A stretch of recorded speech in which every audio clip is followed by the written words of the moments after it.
Hi, everybody. Good afternoon, and welcome to Integrating Employability Skills, a framework for all educators.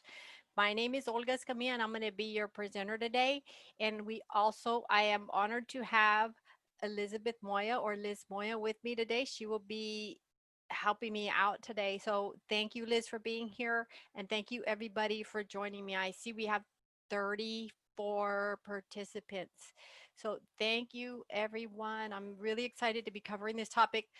Hi, everybody. Hello, hello. And I'm seeing some familiar names from some other sessions. So thank you for being here for joining me again this week, and I'm glad to have you. So you might see some similar. My first activity is kind of going to be familiar to you. So thank you again. So let's get started. Again, thank you. I'm going to turn off my video so you can focus on the presentation. So welcome everybody, and thank you for joining me.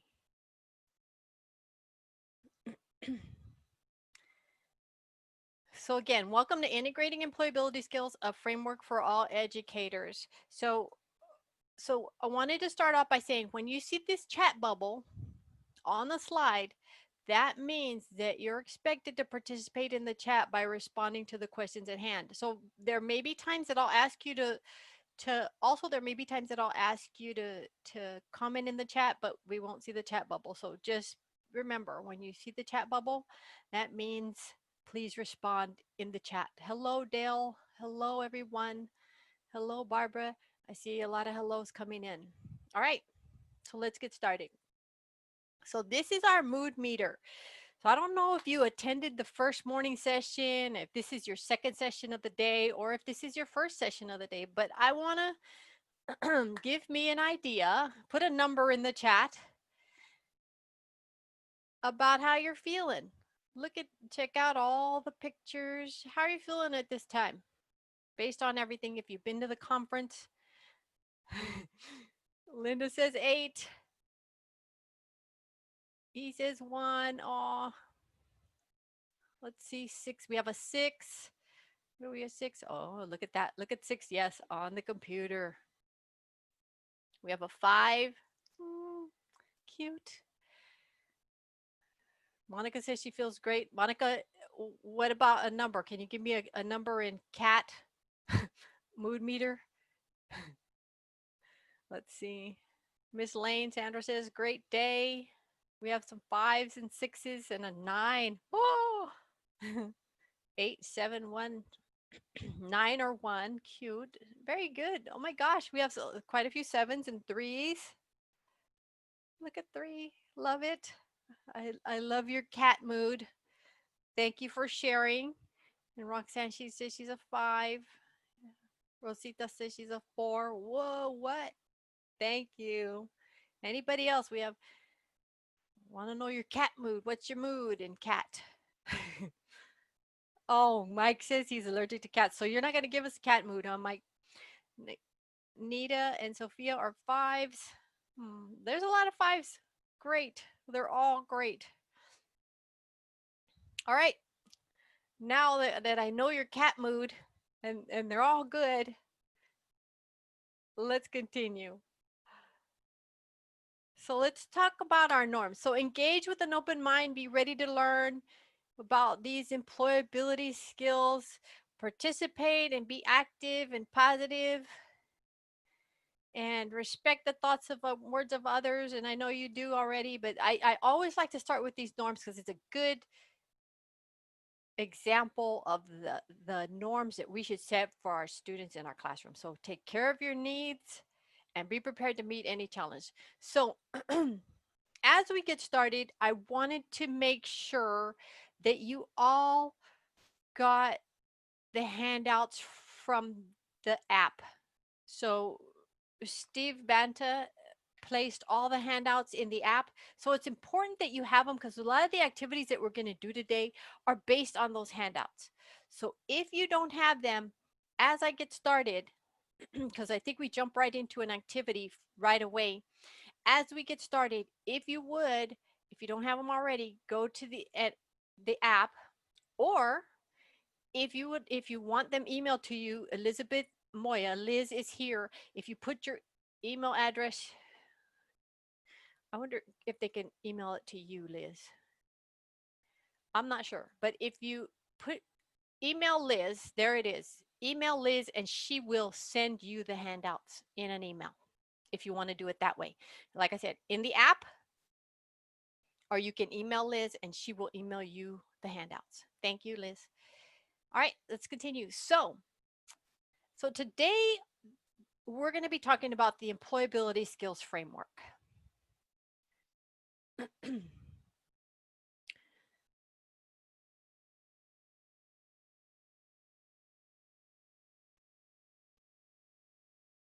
So Liz, there's some coming in. I think the email addresses that are in there, they might want them. Okay. So today we're going to be talking about employability skills framework. And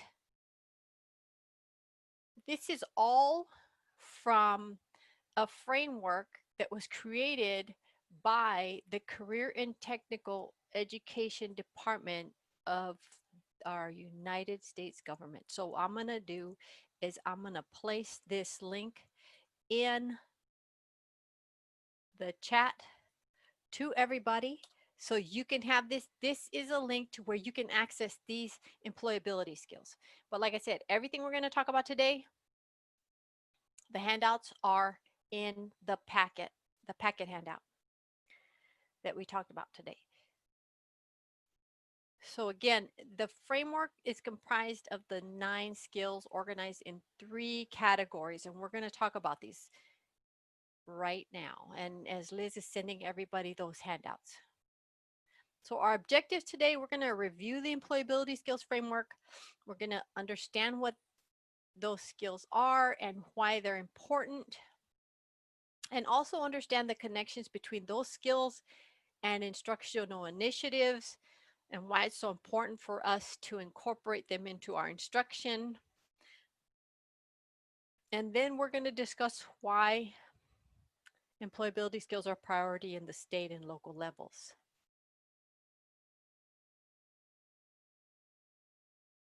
Okay.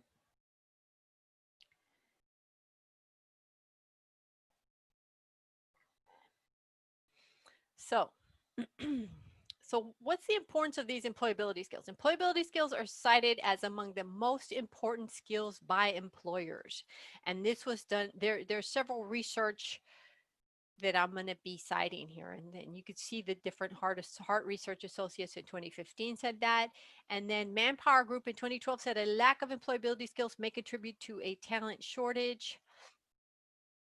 And then Lippman said in 2015 that the demonstration of employability skills is correlated with better hiring rates, success on the job, and earnings. And I actually provide a session that's a little bit more updated with some information from a human resource research that was done on a human resource organization throughout the nation, and it provides some really good information about those skills that employers are looking for. So employability skills definitely needed. So this is your first question. So what are employability skills? So when you hear the term employability skills, what are some terms or considerations or contexts that come to mind? So again, in the chat, because you see the little chat bubble, what are some terms? What are some considerations? What comes to your mind? What comes to your mind when you hear employability skills?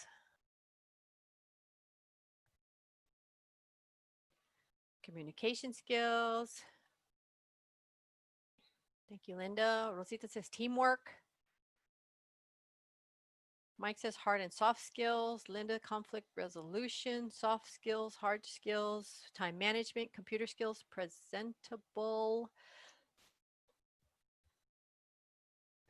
good communication skills, empathy, teachability, soft skills, reliability or reliable, flexibility, comprehension in reading and writing, computer literacy, attributes that make you an asset to the team, reading and writing.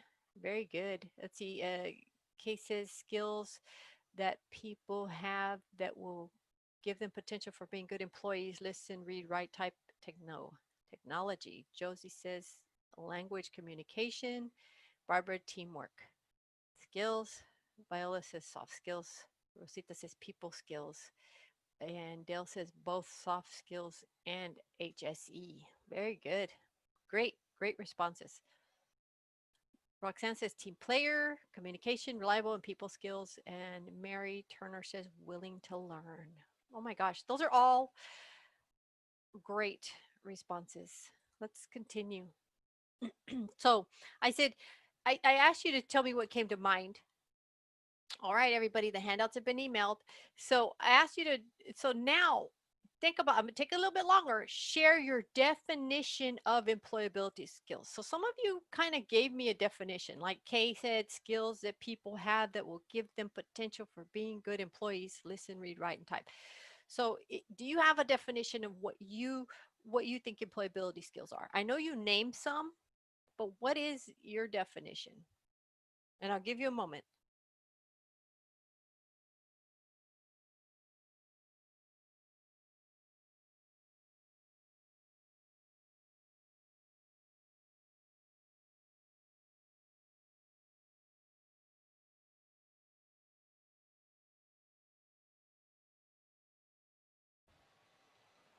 So let's see. I'm waiting. Good. I'm good. Okay. Viola says skills. Oopsie, that was quick. They all came in. Everybody's typing at the same speed. Viola says skills or abilities that will allow you to be more successful in the workplace. Thank you. Teresa says hard work, flexible, teachable, communicative, team player, and understanding, empathetic, tech savvy, humble, and eager to learn. That's a lot. Ibarbo says make employee a benefit to job. Very good. Tanisha says skills you need to be successful in the workplace. Sharon, oh, Sharon didn't receive them. Sharon, did you place an email in the chat, or did you send Liz an email that you needed them? All right, then Linda says basic skills to get, maintain, and progress in a job. Dale, a person with good work ethic that is willing to learn and work hard for the employer. Scott, the ability to find and keep a job. I like that. I always say that. We need our students to be able to find a job, but not only find a job, but keep it. Sharon, skills needed to get and retain a job. Very good. Monica, basic skills. David says skills that make you get hired. Shane says skills that allow a person to obtain gainful employment. Rosita says being able to work with others and meet the company's goals for profit.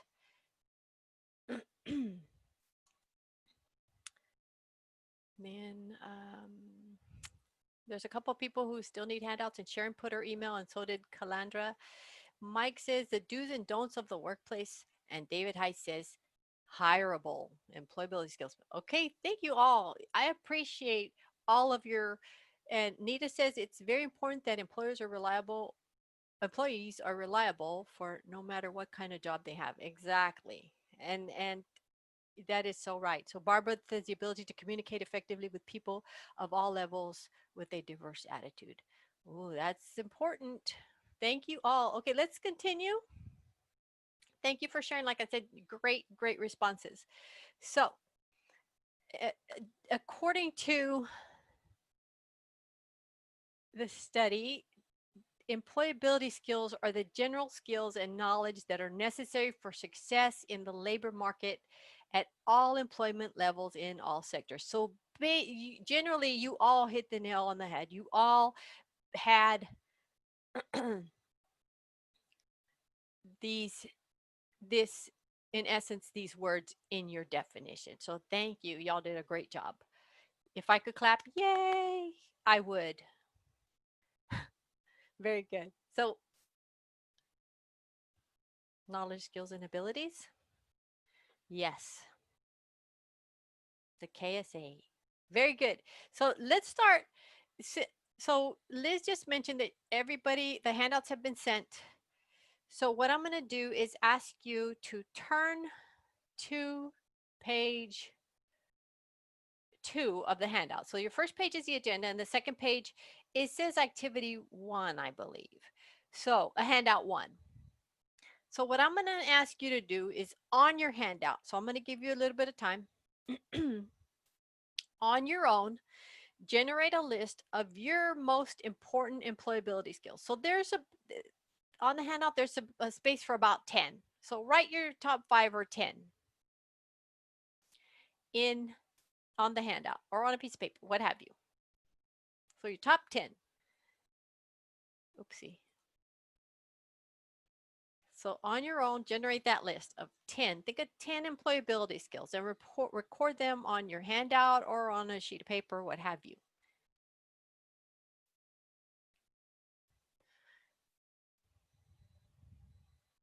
So if you'd like, what I can do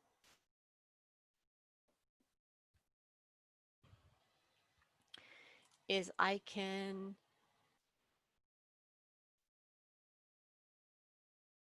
type them. If you want to put some in the chat, I could type some in here. Let's see if that works out. So what are 10 skills?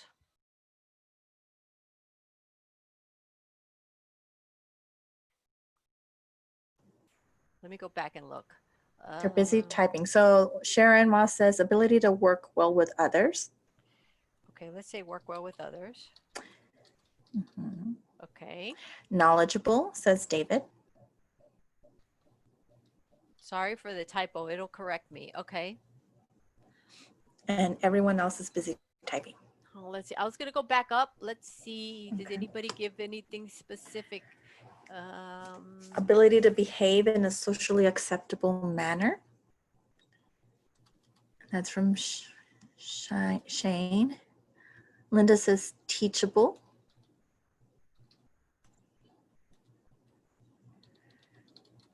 Scott had mentioned earlier the ability to find and keep a job.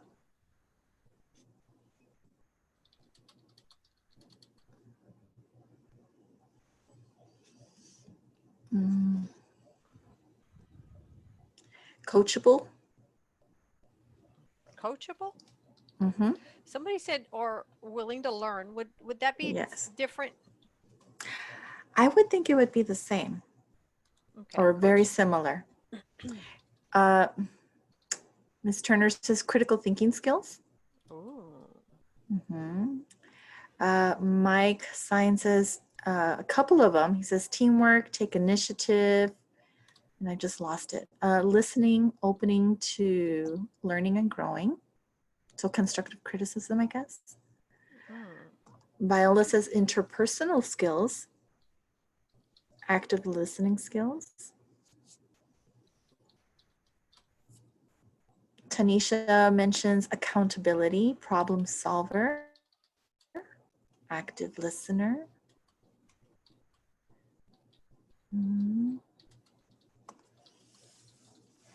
So there's lots of duplication about teamwork, communication. Anita mentions punctuality. Actually, she said punctual, flexible, and hardworking. Scott indicated maintaining a positive attitude. And Samaria says ability to adapt to environment.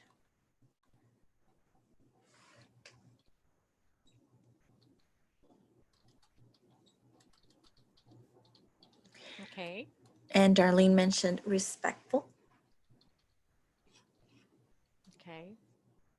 And somebody had mentioned technology. I missed that. Let's see. It was way up there somewhere. Somebody had put that in there. Kay Neubauer said, okay. Read, write, reading, writing.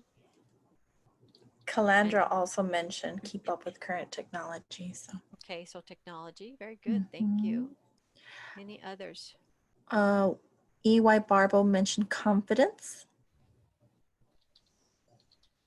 And Okay. Nancy mentioned reliable. Okay. Very good. Any others? Puncture? You got a, yeah, we got team player because we put willing to, working well with others. Let me put that up there. Team player. Okay. Good deal. That's a good list. And it might be helpful if you want to expand your screen a little bit so they could see what you're typing. Oh, you can't see. It's kind of small. Yeah, it's like font size too. Oh my goodness. Like marching Well, ants. I can see it, everybody. Oh no, I'm just kidding. Let's see. View. Let's see. Zoom. This might be too big. Is that too big? How's that? Yeah, that's good right there. That's good right there. Okay, so here it is. Can you see that all? All of it? Okay. All right. So good deal. So you've listed your top 10, and I put some of your what you listed here. So hopefully you've gotten the 10 that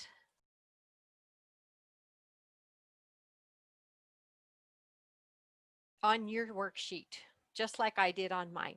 So then let's continue. So the part 2 of this is referencing your list, everything you placed in the 1 through 10, place each skill into one of the 3 categories of the employability skills. So this is your part 2 on that worksheet, and I'll go to it shortly. So all those skills that you have now, break them into, do you think it's about having effective relationships? Do you think it's excuse me, related to workplace skills, or do you think it's related to applied knowledge? So place all those skills that you just put into section 1. Now categorize them into one of the 3 categories. So what I'm going to do right here at the top, so I'm going to go back to the handout while you're working on yours. Did I not do that? Did I not go there? Can you see, Liz, now? Can you see my I PowerPoint? can see your, yes, ma'am. Okay, because I hadn't resumed share, so I don't know what y'all were seeing. Were y'all still seeing the handout? Okay, so anyway, this is what I'm going to do. I'm going to go back to the handout. So right now we're working on part 2.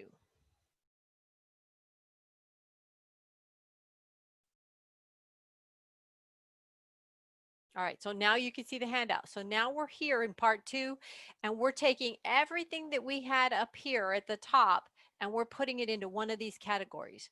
So let's see. So I think this right here, working well with others, would be an effective relationship, wouldn't it? Liz, help me out. Let's see. Okay, yeah, I'm sorry. I was trying to unmute That's myself okay. while So emailing it. then Yes, effective knowledge. relationships. Knowledge, do you think just Applied knowledgeable would, knowledge. okay. Mhm. And then So I want, so you do this on your worksheet as Liz and I do this here. So we're recategorizing what we, so let's see. let's do number 3 as behave as, I guess, hmm, I guess it could go in both, but let's do relationships. Okay, so ability to behave. And David and Mike are mentioning that they can have some overlap. Would you Okay, agree with that? okay. Yes, but I can agree that you could see that they might have overlap, but let's do this. Let's put them in a definite category. Like pick one, because this framework that we're going to talk about, you're definitely going to be able to pick one. So pick where you think it goes the best. Even though you, yes, we think they might overlap. That's fine. I understand that because I'd say two, but just pick the best categories. Uh, Linda, let's see if Josh, Linda says that one of her coworkers is trying to get into the session and can't. So what do we suggest? I think we suggest that she contact Jake Stoffel, right?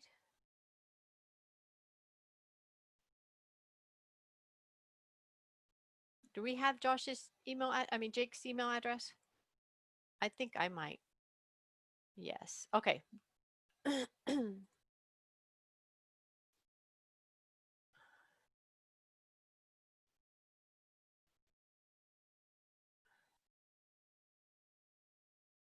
I know it came through earlier. All right, let's continue. I know that.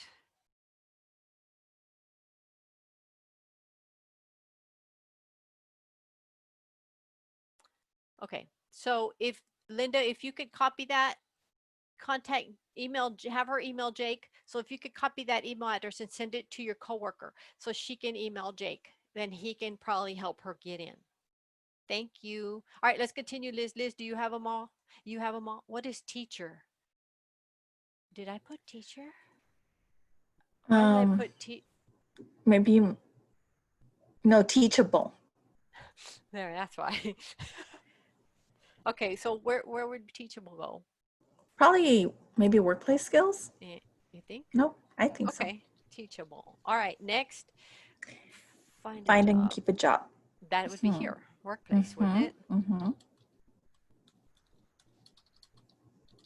Okay, next. Um, Oh, there's coachable. Coachable. Yeah. Would Which is coachable kind be of here like too? teachable. Yeah. Okay. So everyone, I want y'all to be categorizing what you pick. Willing to learn. Probably, Workplace. yeah. Okay. Critical thinking. Well, okay. Over here, right? Yes. Okay. Initiative. Probably work or apply knowledge. Yeah. And open to constructive criticism. Probably relationships and work, but pick one. See, I'm falling into the same issue with as Mike and David were mentioning. Okay, let's say right here, open. All right, and listening. Let's see, where are we at? Listening, you could put in relationships. I know that's what my husband would say. Haha. Like that. Okay. Problem solver over here, no? Yes. If you're ahead of me, just tell me where to put them. Punctuality. Okay, That I'll would just be read them. work. Yeah. Okay, do you have initiative? Yes. Okay. Ability to adapt. We have kind of teachable and coachable already. Yeah. How about respectful? Where would that be? Relationships? Yes.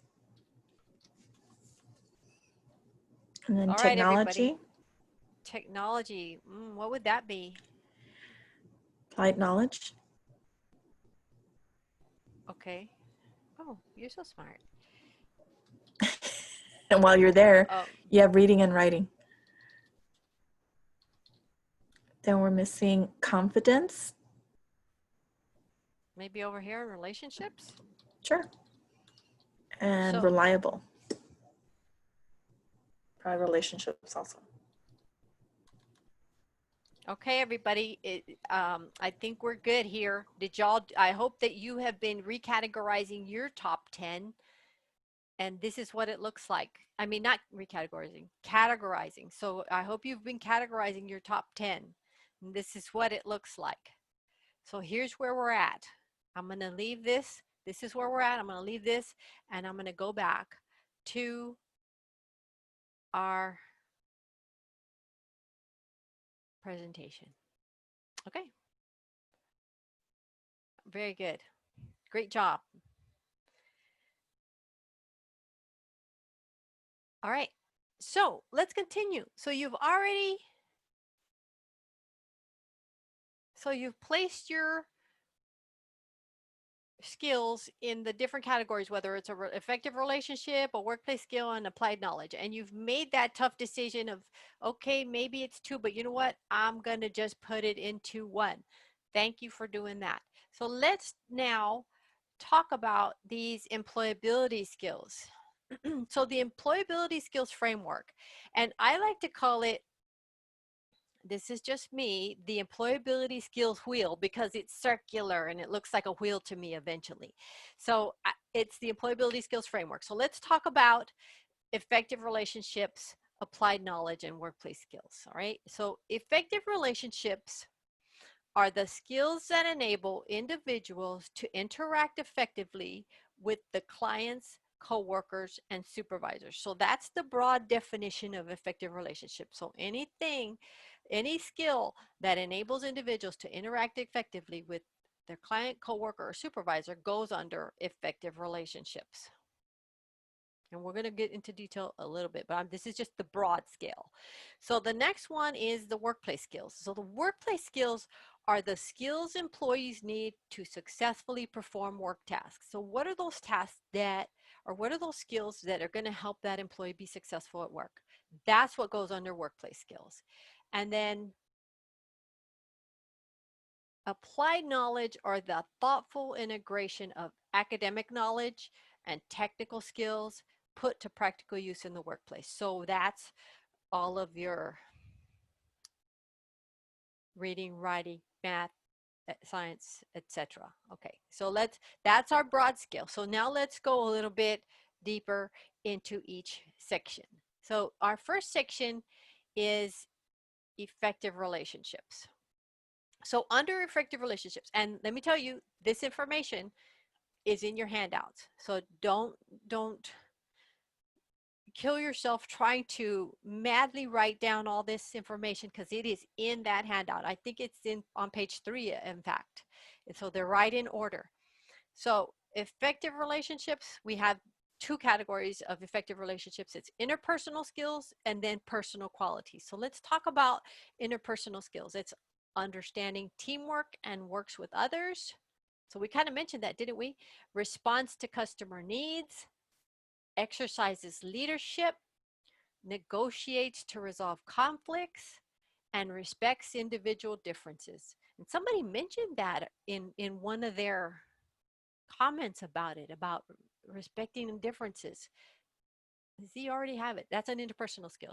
Okay, so let's move on. So this is the interpersonal skills. Let's talk about those personal qualities. So the personal qualities are a little bit longer. Demonstrates responsibility and self-discipline, adapts and shows flexibility, works independently, demonstrates a willingness to learn, demonstrates integrity, professionalism, takes initiative, displays a positive attitude and sense of self-worth, and takes responsibility for professional growth. And just in reading this list of these personal qualities under effective relationships, you all stated a lot of these already. So I'm pretty sure your lists are pretty good there. So let's continue on to workplace skills. So workplace skills has 5 categories under workplace skills. So the first one is resource management. So that is managing time, money, materials, and personnel. So how well, did we talk about time management? Did anybody list time management? Because that's one of those resource managements, managing your time and managing your money. All right, let's talk about information use. So information use, multitasking, thank you, David. So information use is locates, organizes, uses, analyzes, and communicates information. So how do you use that information? How do you locate it, organize it, use it, analyze it, and communicate it? Okay, so information use. And the next one is communication. Communicates verbally, listens actively, comprehends written material, conveys information in writing, and observes carefully.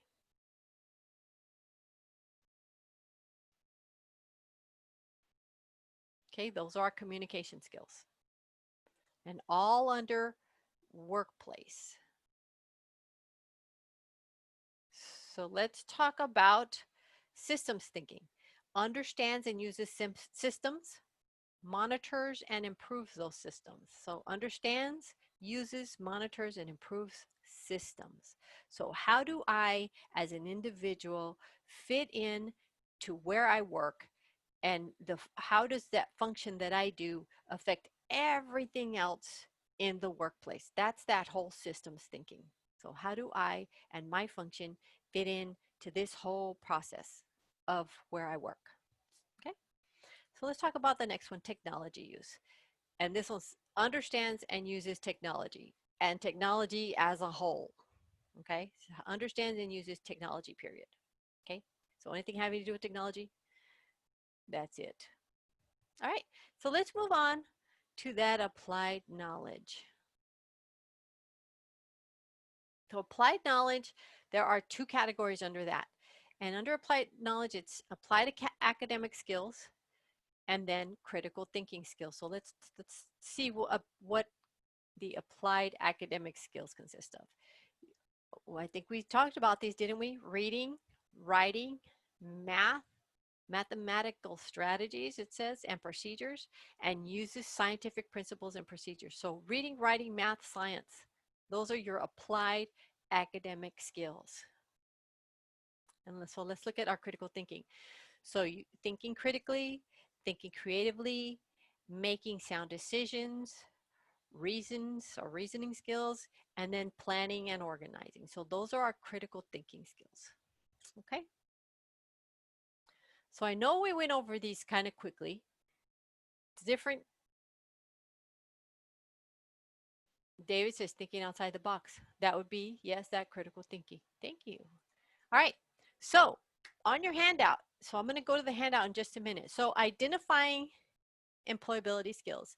So right now, you have your handout and you categorize those 10 items as effective relationships, workplace skills, and applied knowledge. So now go back because you have your handout and we talked about all the different categories under each one of these skills. Look at where you place them, because I know that Mike and there was someone else that said, hey, these can go in either one. So based on where you put it, does it fit where as prescribed by the employability skills framework? So wherever you put it, if you thought it was a workplace skill and it's really an effective relationship, or maybe you thought it had to do with relationships and it's a workplace skill. So right now, revise your categories based on this additional information that you just received. So I'm going to allow you to do yours, and now I'm going to go to the handout, and Liz and I, we're going to work on the handout and see if we need to change anything. All right. So here we are based on what we just went over.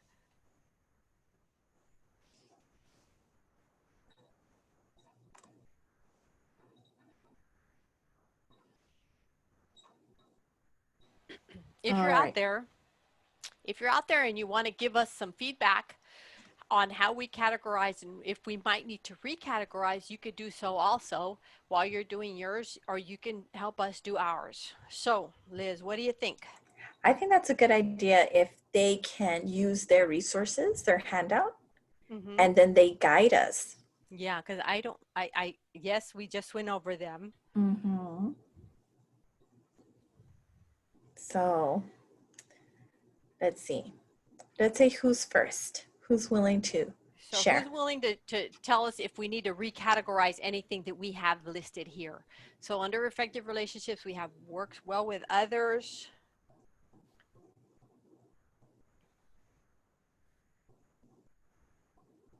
David says K. What does that Like, mean, David? it means like okay. Oh, okay. I thought he was volunteering K to, Maybe. like how some students volunteer. K can help you. K means okay. Okay. Thank you, David. I like that. That's hilarious. Many can be Okay. one or more. Well, no. Linda, think about what we just went over. we just talked about the skills wheel. So based on that skills wheel, there are specific categories that these will go under. I think that let's start with applied knowledge because I think that one's easier. Was technology under workplace skills? Technology, okay, let's go back. Yes, that's what Let me we would have to do. see. Hang on. Play elevator Give me music. just one Ba, moment. ba, ba, da, da, da, da.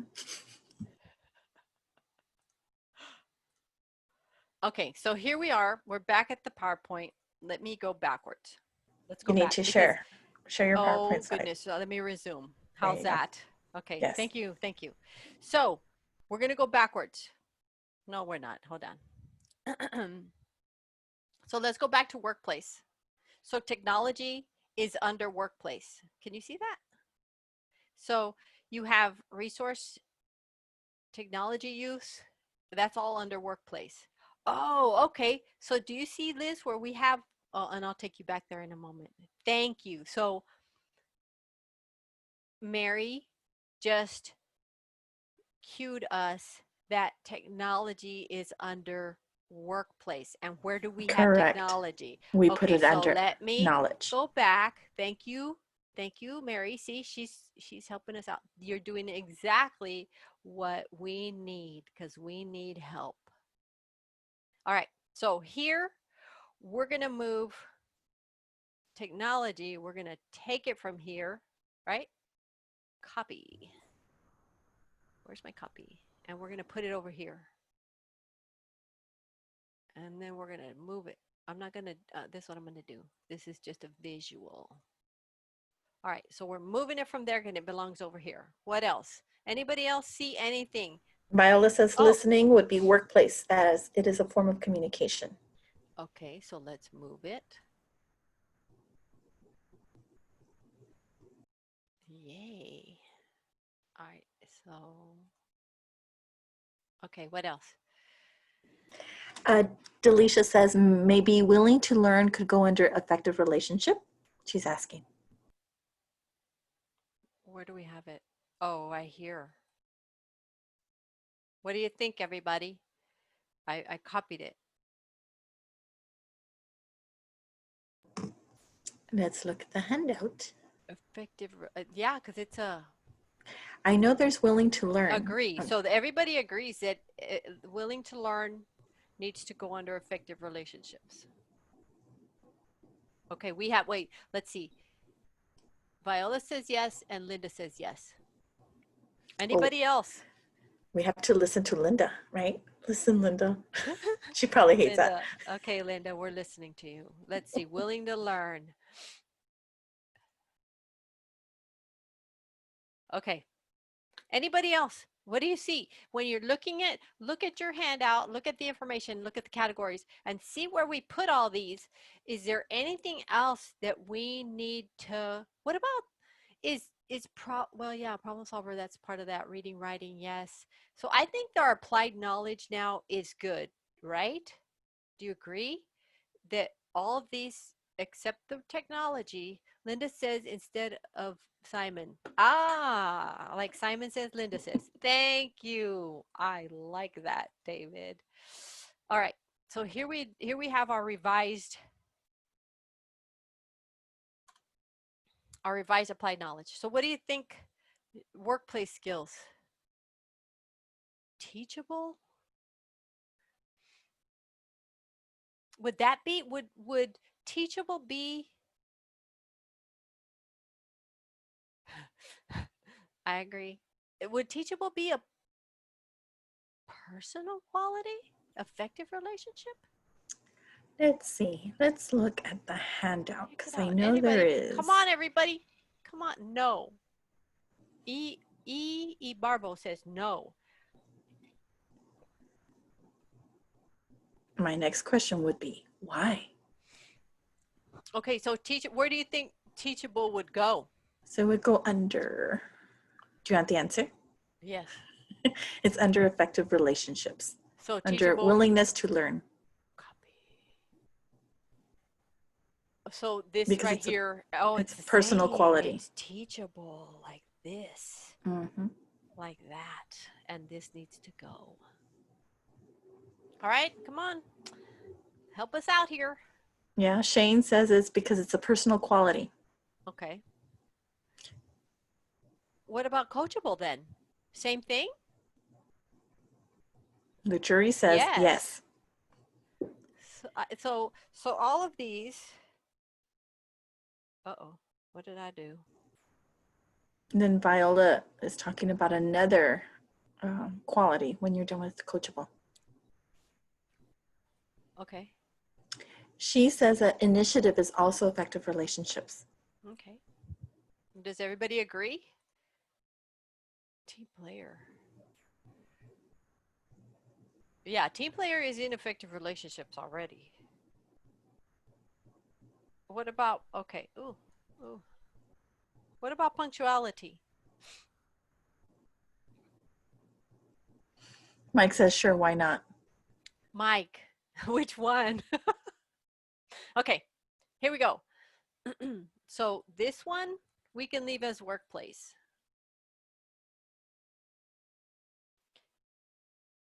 Punctuality? Where are we at with punctuality? Workplace? No, wouldn't that Workplace, be a yes. Shane yes? and Nita say workplace. Oh yeah, because it's a resource management. It's a time. Thank you. Mm-hmm. Okay, so here we Barbara have and Linda also agree with workplace. workplace. Okay, so we're And good Mike there. insists he's being a team player. Thank you, Mike. All right, last column, effective relationships. Time equals work. Yes, yes, it's a resource management. It's a time management thing. Thank you, Kay. Thank you, everybody, for keeping us in line. And okay, so now we're in effective, works well with others, team player, that stays, ability to behave in a socially acceptable manner, that stays, open to constructive criticism, those all stay. What is that? Who says disagree? With teachable. Employee who cannot learn is not long employed. But it's still under that category,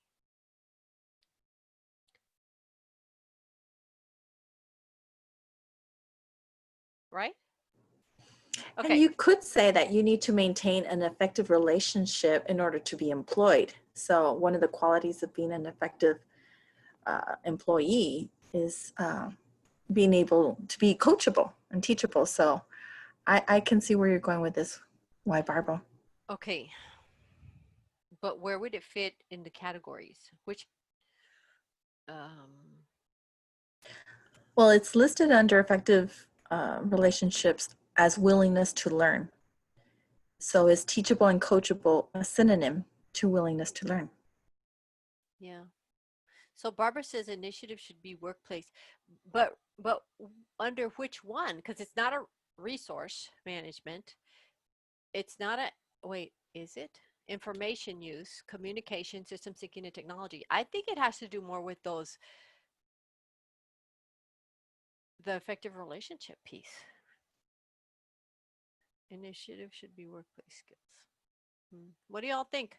Do y'all think that initiative should be workplace? But didn't we move it from workplace to yeah, we Initiative is listed under yeah. the effective See how we relationships. moved it? Yeah, it is under effective relationships. Look at effective relationships under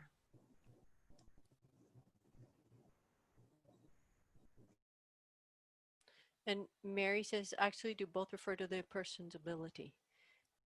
Potentially, but when we're looking at the categories, I think that we have to see where it best fits. So I think that's why we moved it to effective relationships. Because Liz, didn't you say initiative was a effective relationship? Yes, ma'am, it's listed. Okay, yeah. Initiative is listed as an effective relationship. All right, I think we're good.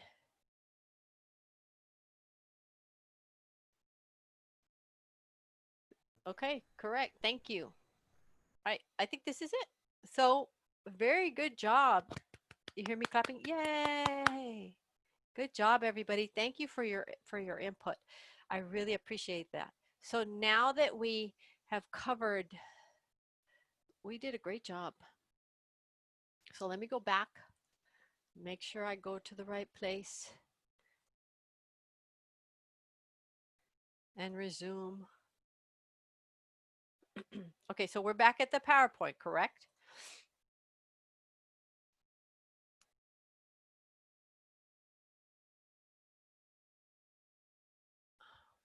All right. So we recategorized, and one more time, here's where you get to. Oh, Shane says, are you going to save that and send it to us? Well, I could. I could do that. So now that we've gone over all of these and we've had that conversation about, yes, it needs to move because it's an interpersonal skill under effective relationships, or it's a personal quality under effective relationships. Yes, it would be beneficial in the workplace, but it's an effective relationship. So that, according to this framework, we have to look at those different areas and define exactly where they go, even though we say that they are interchangeable, because you really do need that skill for work, but it's part of the effective relationship piece. Does that make sense? I hope it does. So were you surprised? This is our question for you to place in the chat. Were you surprised by about the categories of skills that are included in the framework, like where they put each one?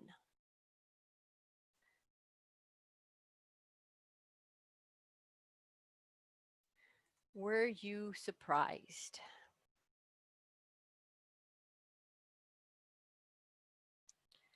And Shane says, I was surprised by some of the effective relationship choices, but after thinking it made sense. And Mary says, not really. Okay, so it's pretty straightforward. Teresa says it makes a lot of sense, but the breakdown for each category is surprising. Okay, very good. Uh, Nancy surprised at some, and Sandra says, no, not surprised. Very good. Thank you. David says no. Our comedian in the house says no. Josie says some, but not all. Okay. So what I'll do is I will,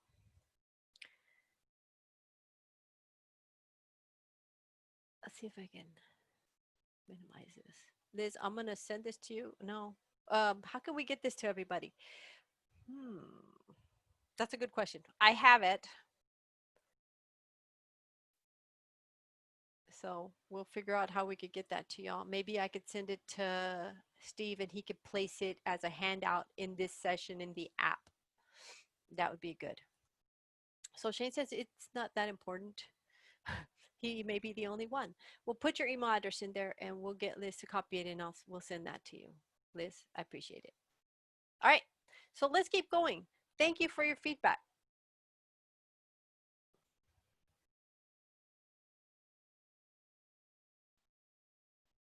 So let me ask you this. Let me ask you this. If you did this on your own, were there many, did you have to recategorize in a lot of them? Were there any that you had to recategorize? David says yes, he had to recategorize based on, I mean, we did quite a few in ours.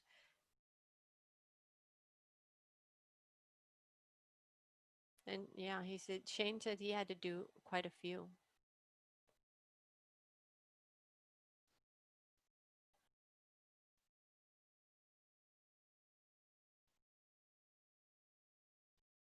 All right.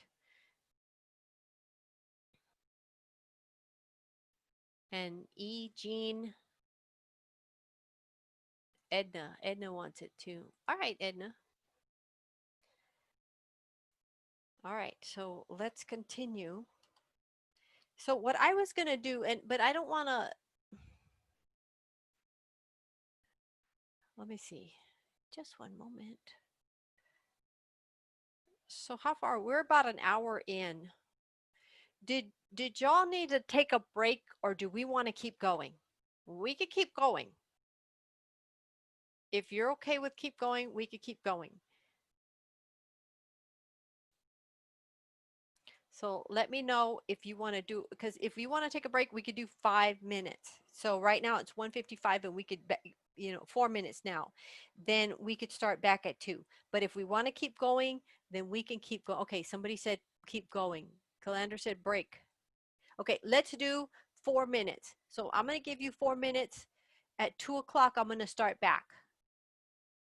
So take care of your needs. So 4 minutes is not that long, but it's long enough. 4 minutes. Thank you. We'll be back shortly.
Okay.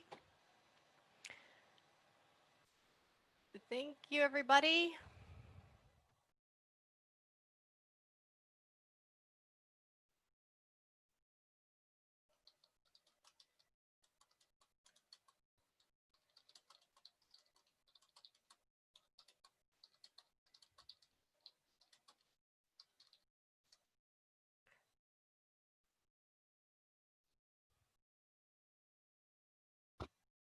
Great.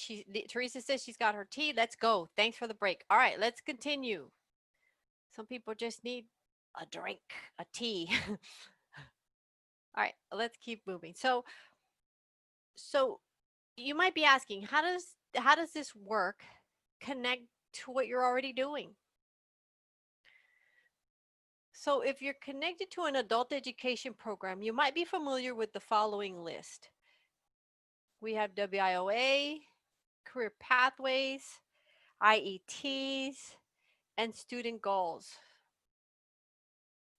So the WIA, or Workforce Innovation and Opportunities Act, was signed into law on July 22nd, 2014. So WIOA is designed to help job seekers access employment, education, training, and support services to succeed in the labor market and to match employers with the skilled workers they need to complete the goal, the to compete in the global economy.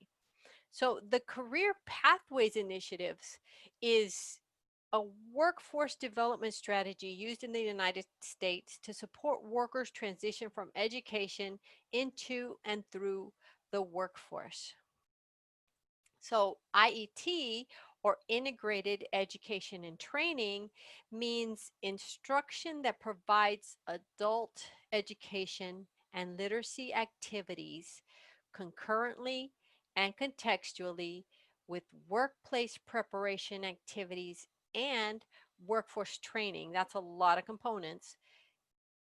So we have, it says it combines adult education and literacy concurrently and contextually, so they provide contextualized instruction with workforce preparation activities and workforce training for a specific occupation or occupational cluster for the purpose of educational and career advancement. So IET is basically integrated education and training. So they're integrating our adult education and literacy with a training and incorporating instruction in workplace literacy or workplace skills. So that is where the employability skills framework and covering all these are very important. So then we have our student goals.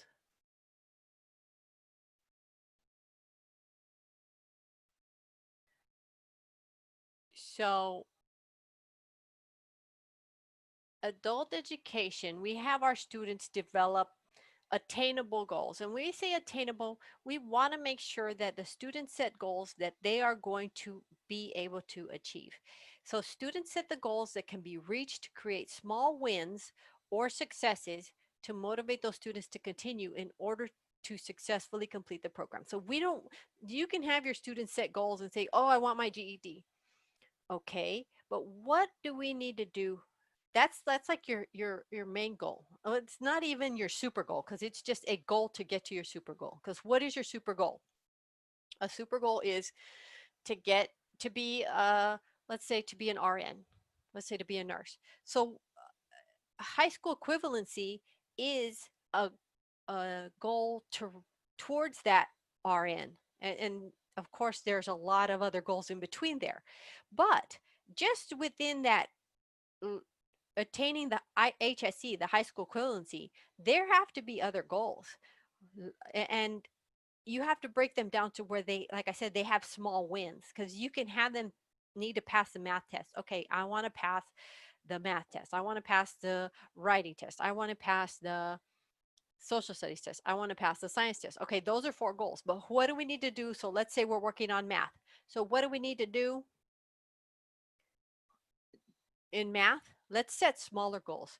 Let's say you want to learn fractions, you want to learn decimals, you want to learn percents, you want to learn geometry. So we're putting in smaller steps for our students so they can attain those goals and they can feel that success and want more. Okay, so let's continue. So employability skills connections. So I mentioned that these skills were developed by the Career and Technical Education department or of the government, Department of Education. And what they did was they took all of these that are listed here, the National Career Cluster Framework, the Industry Competency Models, the Equip for the Future, the National Career Readiness Certificate, the National Work Readiness Credential, and Partnerships for 21st Century. So they looked at all of these different employability skills or these different frameworks or these different certifications, and they took all this information to help create this employability skills framework. So if you look up any of these, you can find that information on these on the web. So all of these are on the web, and you can look these up to if you want more information on these various frameworks. But I just want to mention that they took all this information into consideration when creating this framework. All right, so let's excuse me. Let's look at the call. How many of you, and you can raise your hand. So how many of you are familiar with the college and career readiness standards? And I'll let you raise your hand. I have 2, 3, 4. Oh, there's more. College and career readiness standards. And if you look at that picture on the right-hand side, that is what the cover looks like of the college and career readiness standards. So we have about 8 people that are familiar with them, 6 people. All right, thank you. So let me just say that there are national college and career readiness standards that were created for the United States, like all the states to use. But because Texas is Texas, Texas had that same organization that created the college and career readiness standards create these state college and career readiness standards. So they actually had someone create college and career college and career ready standards for the state of Texas. So what it is they represent what students must know and be able to do each grade level to be college and career ready when they graduate from high school throughout their whole educational time in education here. The standards for math, English language arts, and English as a second language. And of course, like I said, they are tailored to the state of Texas. So we have these college and career readiness standards that some of you are familiar with. So thank you for replying to that. So if you will look in your handouts, you have a handout for this. Just a moment.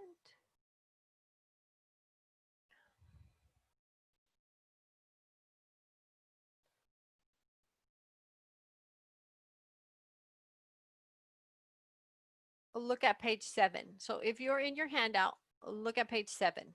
So this is in page 7.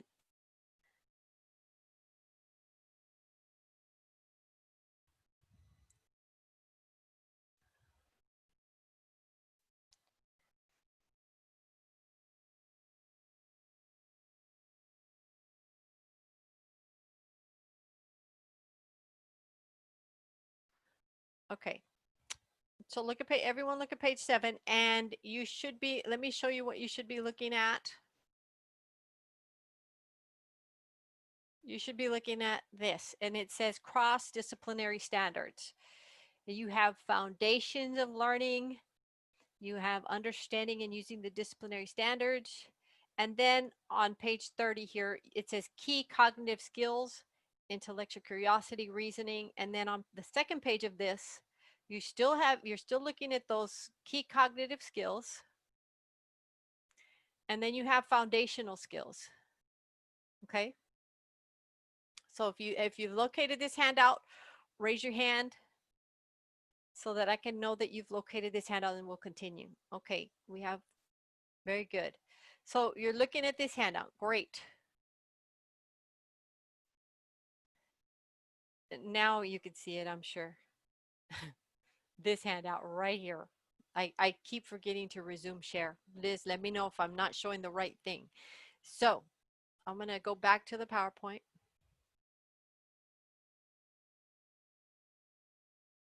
All right, so we're back at the PowerPoint. So if you will,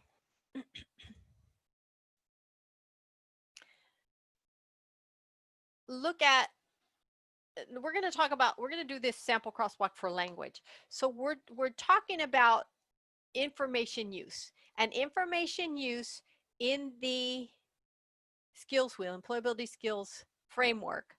It talks about locating information, organizing information, using, analyzing, and communicating information. So when we look at that in the information use from the employability skills framework, then let's look at the Texas College and Career Readiness cross-disciplinary standard foundational skills. And let's look at C under the foundational skills, look at C and research across the curriculum. And tell me in the chat, what similarities do you see? And I'll give you a minute.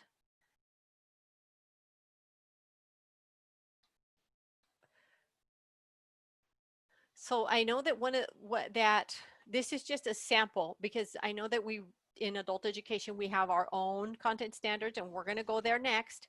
So I'm going to show you that, but I just wanted to show you how, if you're looking at the uh, employability skills wheel, or I'm sorry, I mean the employability skills framework. So I kind of mentioned it earlier that I sometimes I call the employability skills framework that we're talking about, I call it the wheel because it looks like a wheel to me. Sorry about that, Kay. So Mike says it's the same verbiage, same language, right? So if you're gonna, locating information is like number 2, exploring a research topic, right? And then refining the research topic based on preliminary research and devise a timeline for completing the work. Wouldn't that be organizing information maybe? And then evaluate the validity and reliability of sources and synthesize and organize information. Maybe number 5 is like uses information. So number 5 could be uses information. And 6, wait, analyze. 5 could be analyze. Design and present an effective product. That could also be analyzing because you're looking at it to be able to create a product. And then actually present final product would be that communicating information. So do you see the, and Mike said it's the same language. So if you were teaching from the college and career readiness standards, you would already be using or incorporating that employability skills framework, because you are using the information use, all of these parts of the information use in research across the curriculum. Do you see that connection? In the chat, just let me know. Can you see that? So if you were, yes. So Kay says yes. Thank you. Ruby Reese says yes. Thank you.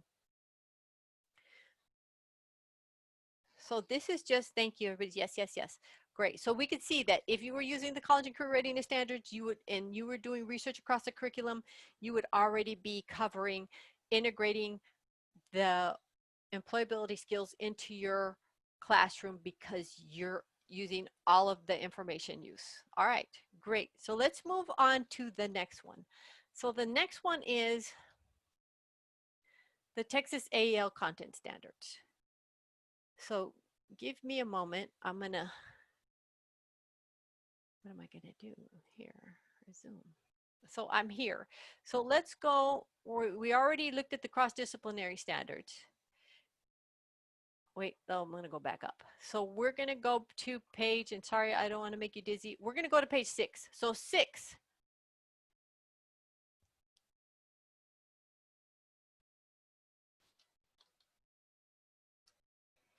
So we're gonna go to page 6. And this page is sub-area 1.4, oral and written conventions. And this is from the Texas AEL content standards. So locate this and let me know by raising your hand that you've located this. And let me go back to the PowerPoint. So yes, very good. So the content standards, they align, well, actually the 2.0 aligns to 2016 Texas Adult Education Literacy Content Standards to the knowledge, skills, and abilities required for success in demand entry and intermediate level jobs. So of 4 industry clusters, and the 4 industry clusters are advanced manufacturing, construction and extraction, healthcare sciences, transportation, distribution, and logistics. So our content standards have these different industry career clusters. And again, it's the knowledge, skills, and abilities required to be successful in entry level to intermediate level jobs. So it's all incorporated into these standards. And so let's look at, so we're looking at now is the again, a sample of the crosswalk. So we're still looking at information use, locating, organizing, using, analyzing, and communicating that information. And let's look at the content standard, gathering sources. So that would be section B, gathering sources. And it reads under standard sub area 1.5. So gathering sources is determine, locate, explore, and systematically document a broad range of relevant print, digital, and web-based resources for addressing a research question. So do you see in just this gathering sources B how you could cover the components of information use? Yes. Shane says yes. Because you're locating research for addressing resources for addressing a research question, and then you are, it says explore and systematically document, so that's kind of organizing and using that information, analyzing it. So yes, you would be meeting a lot of the components. So if you're using specifically this information use and this sub area 1.5 research, then you are covering or you are incorporating employability skills into your instruction. So that's just another example. And my apologies, I did not resume to share. So e.g. Edna, this is in the app, but I can send your email address to Liz and she could send you the PowerPoint. I mean, the handouts, because the handouts are in the app.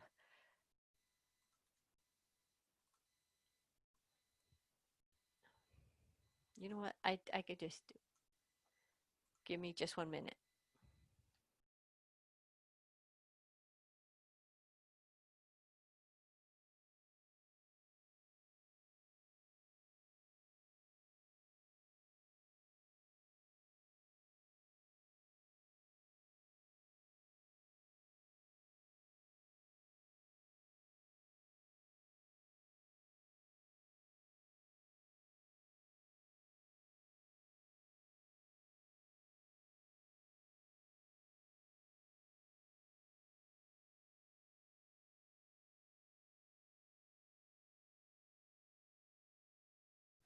Okay. I am back. So who else needs the handouts?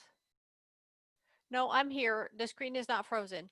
I um Edna needed the handouts and right now Liz is not able to send them. So, All right, let's continue. So as you can see, if you're covering, and you see the screen that we're on the sample crosswalk language, everyone, I hope you can.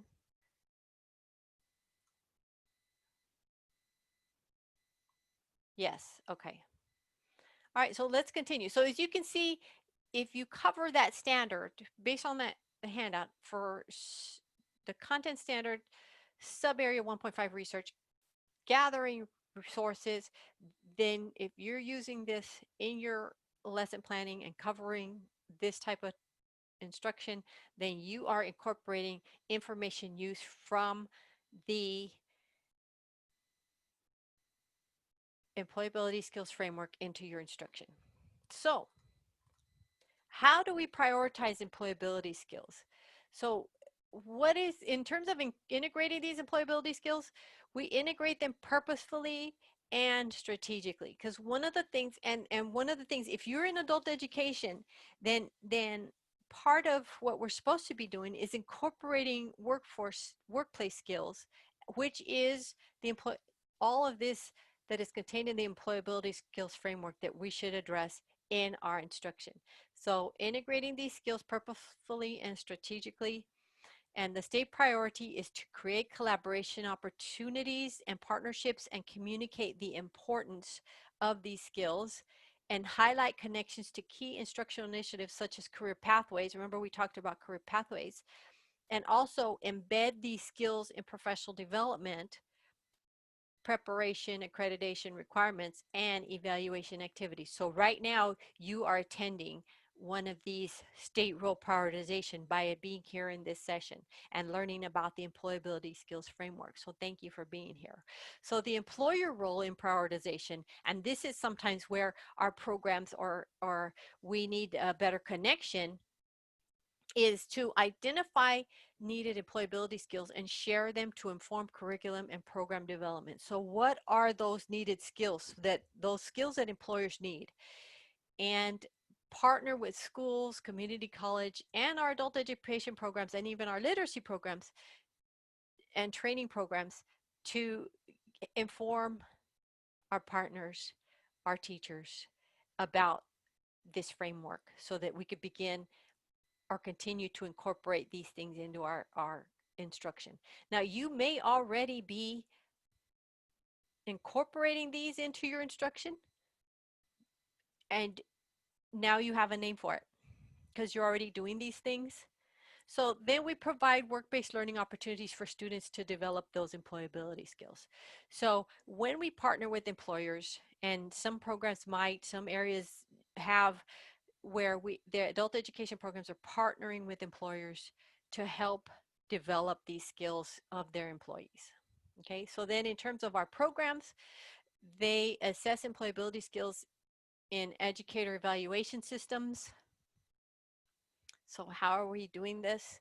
And then we integrate those skills or workforce activities across the content areas. Like I said, for our IETs, for our adult education, we should be incorporating these workforce activities and our employability skills, because we need to have our students prepare, because what is our goal? College and career.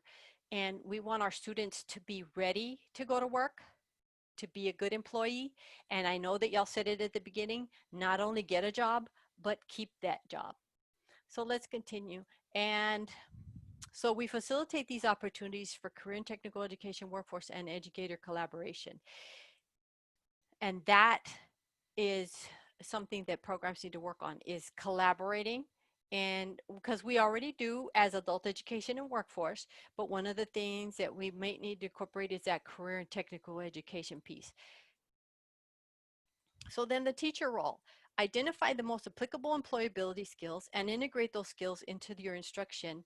Monitor the depth and breadth of skills in the lesson. So again, like we saw in the example, if you do that research in your classroom, you are already incorporating some of those employability skills into your instruction. So how else can we do that? So share what employability skills are and why they're important to call attention as they are being taught to your students. So it's important to let your students know, because I think we had talked about this, and some of you who have already been in some of my sessions, we need to let our students know why they're learning what they're learning.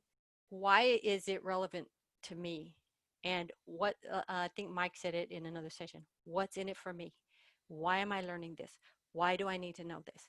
So we need to make a conscious effort of calling attention to why this is being taught to our students so they'll know the importance of it. And then help our students communicate their own employability skills to employers. So what are those skills? And we're going to talk about that. What are those skills and how can I let my employer know that I have these skills? Okay.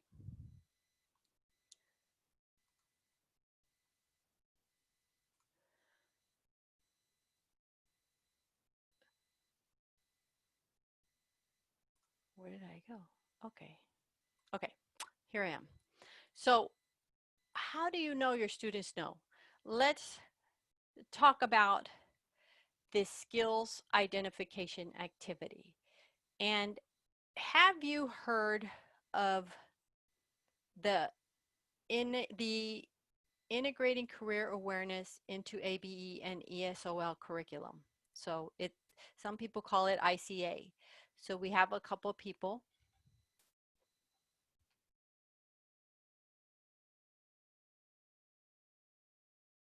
Yes, we have a few raised hands. Yes, yes, yes. So if you have not, you can always Google integrated integrating career awareness, and this is going to come up. So this curriculum, it's already got so many activities and resources that you can use, and it also has ways to adapt the activities or extend them. So this is a great resource. It says the curriculum guide, but this is a great resource for pulling out lessons that already incorporate those employability skills. So what we're going to do is we're going to do this activity. So you should have handout. It's page 46, I believe, but not in the handout. It's called Things I Have Done. And let me go to the handout here. Okay, so I'm in the handout. Let's see. I'm going to find, it should be right here. Okay, so it's on page 9 of your handout. It's called Things I Have Done. So I hope you're seeing this.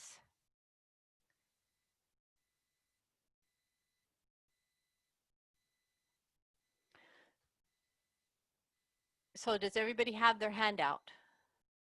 Things I have done. Yes, I see. Yes, yes, and hands raised. Thank you. Thank you so much. Okay. But I don't think I saw 49 hands. I think I saw 9 hands. Okay, I'm seeing some yeses. Okay, there you go. Thank you. So I just want to make sure that you are following the activities. I think it's a really good connection to how if you use this curriculum, you'll already be addressing a lot of these employability skills. Thank you. Thank you for raising your hand. All right. So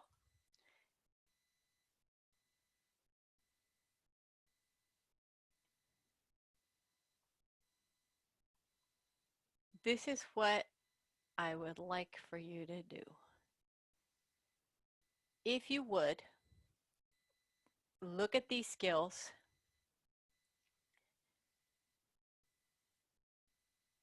and if you would put a check mark by the things, the skills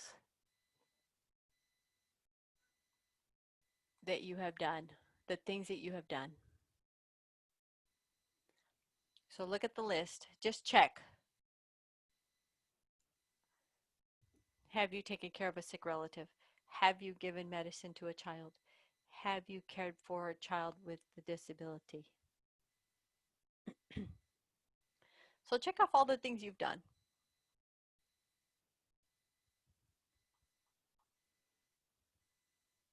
And I'll give you a minute to do that. Now, I've had some people in my session say, I put a check on everything. Well, I can't say that I've put a check on everything because I don't think I've driven a bus. I don't think I've built furniture.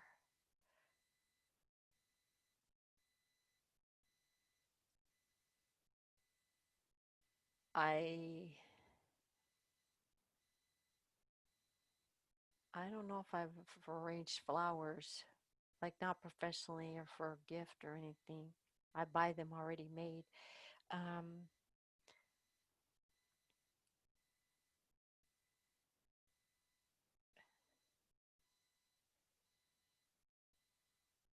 all right, let me know when you're done checking off everything you've done.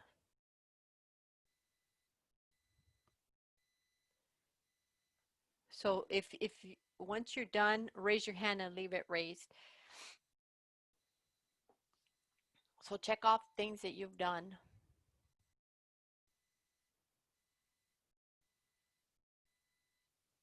And you could just leave your hand up once you're done.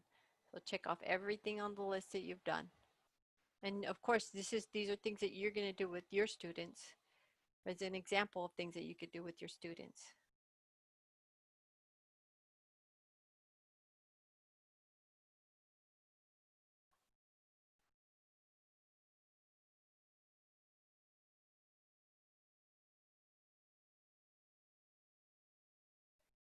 Thank you, Mike. Mike says this is a great worksheet for students that think they have no experience or skills.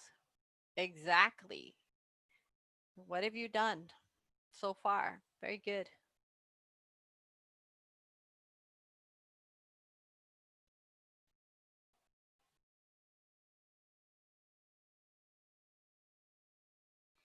Okay. So we have some people saying done. Okay, so Viola says she's used this before. So some people that are familiar with, they already use it in their classroom. So some people are done. Very good. All right.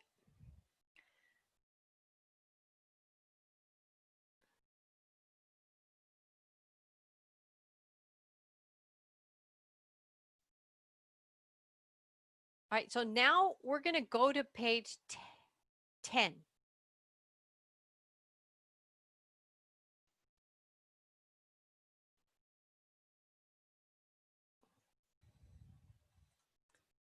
And look at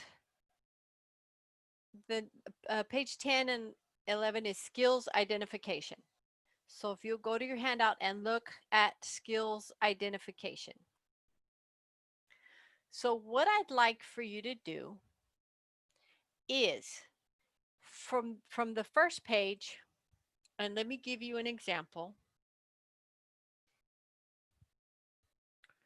From the first page, one of the things that I checked off was take, and I'm going to pick the first one, working with people under take care of a sick relative.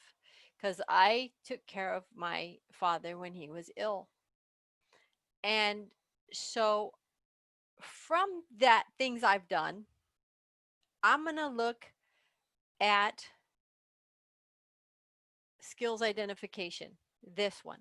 And I'm going to pick two, let's say three. I'm going to pick three things, three skills from this list that I used to take care of my sick relative. So looking at this list, I I used under communication, I used reading and following directions because I needed to learn a lot and I needed to do specific things in care of my father. I also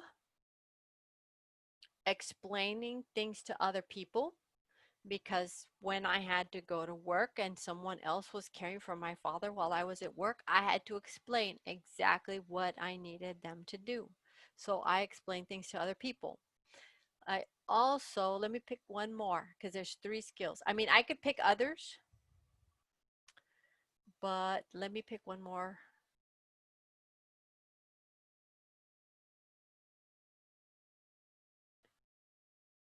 Hmm.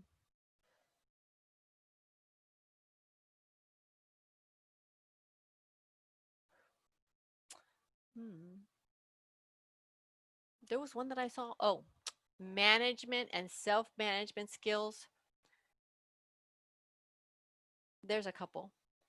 Being patient with others and also keeping a cheerful attitude. I added another one. So, I've those are the skills that I used to when I took care of a sick relative. So, how about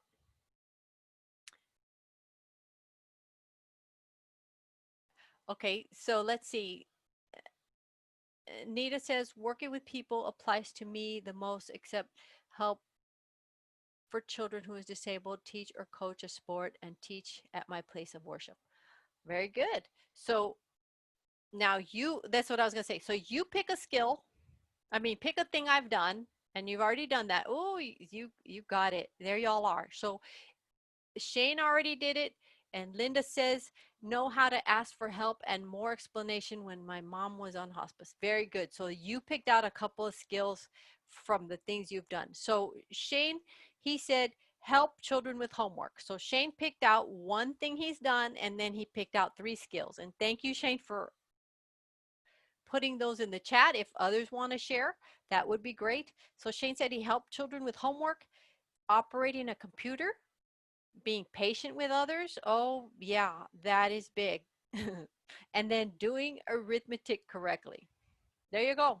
Thank you, Shane. So, does anybody else want to share? That's a good example. So, pick one thing you've done and 3 skills that identify with that thing you've done.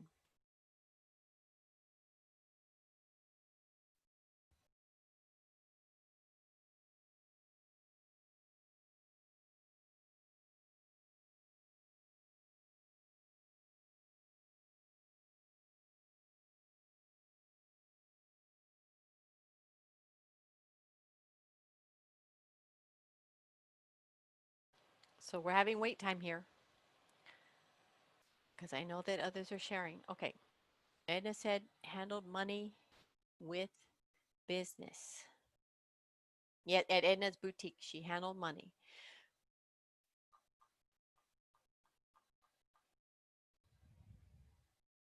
What about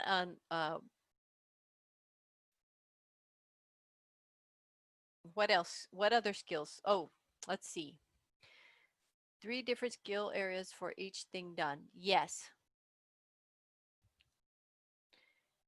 So Viola says being patient with others, teaching my ESL students.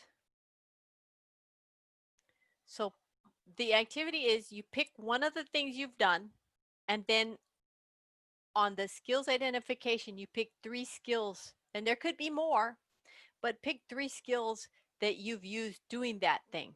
So the things I've done, pick one, and then pick 3 skills. Okay, 3 skills to go with that thing you've done.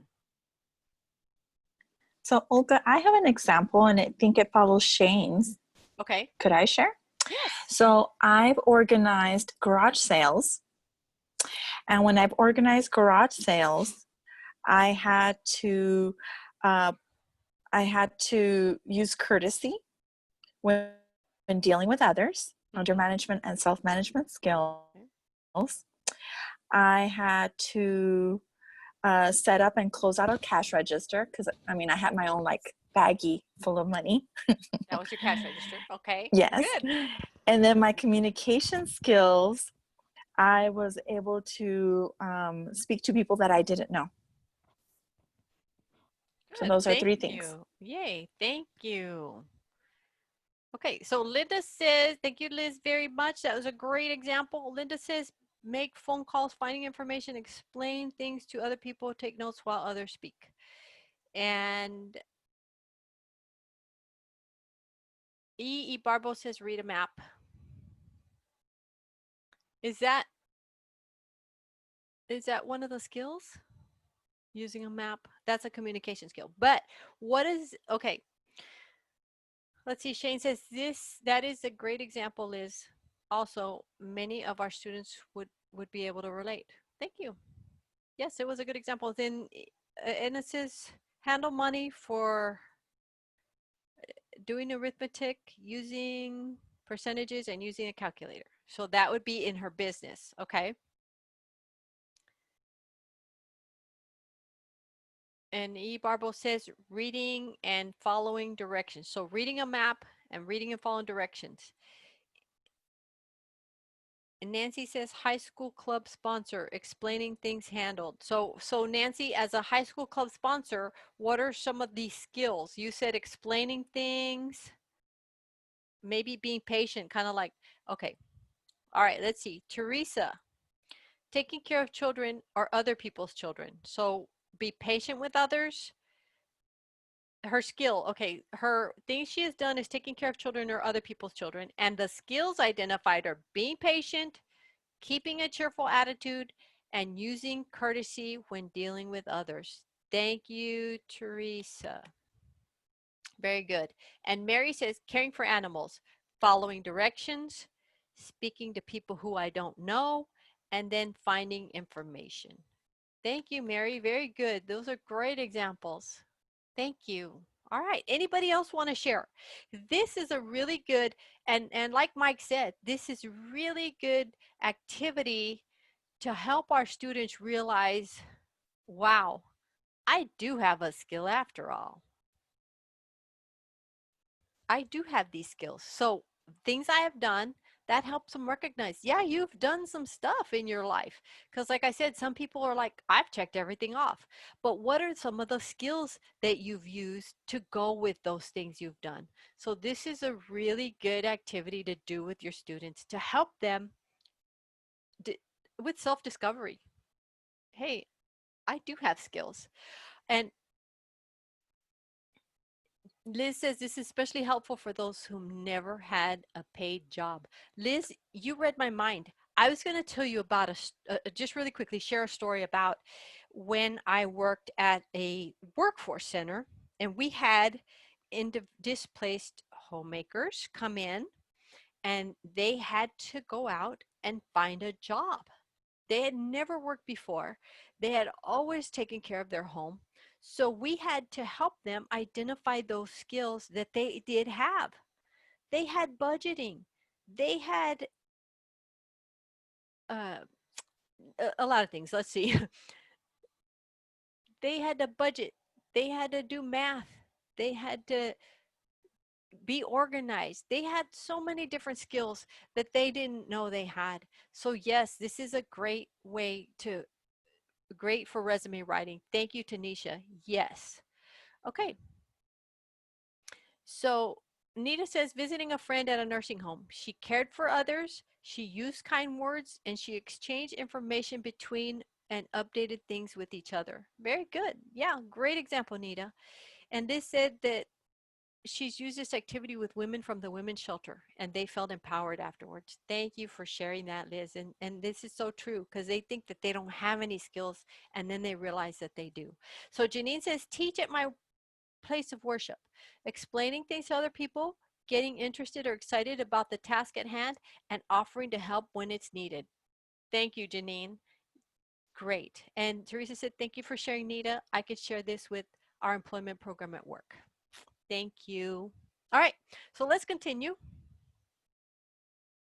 So thank you for sharing and thank you for participating in the activity. I really appreciate that.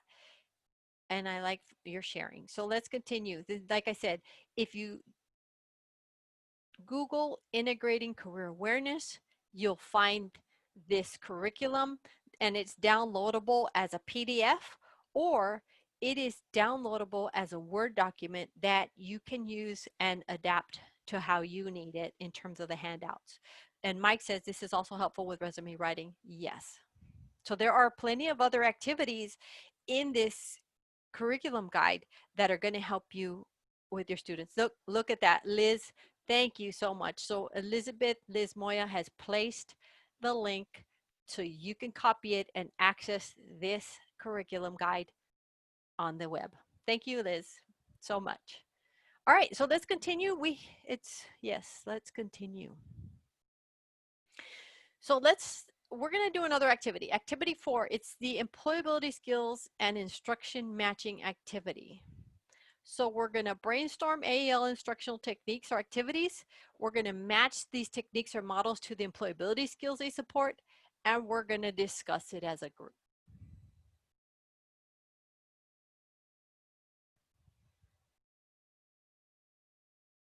David says teaching ADHD students to swim when their teacher is also ADHD. David, are you talking about yourself as a teacher, sir?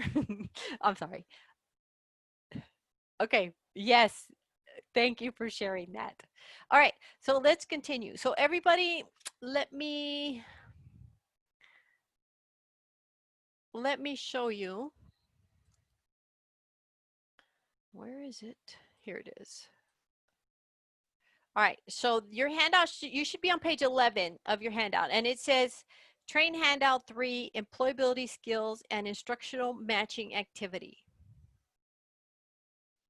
So this is, don't listen to what this says, because this says the working groups. So we're not going to do that. We are going to brainstorm adult educational literacy instructional techniques. And this is instructional techniques, but I say and or activities.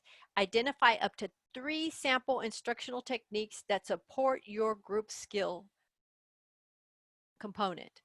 So we're going to do this one at a time. And what I'm going to do, so it says, are these instructional techniques commonly used? Are there notable similarities or differences? Are there resources, materials, and staff needed to implement them?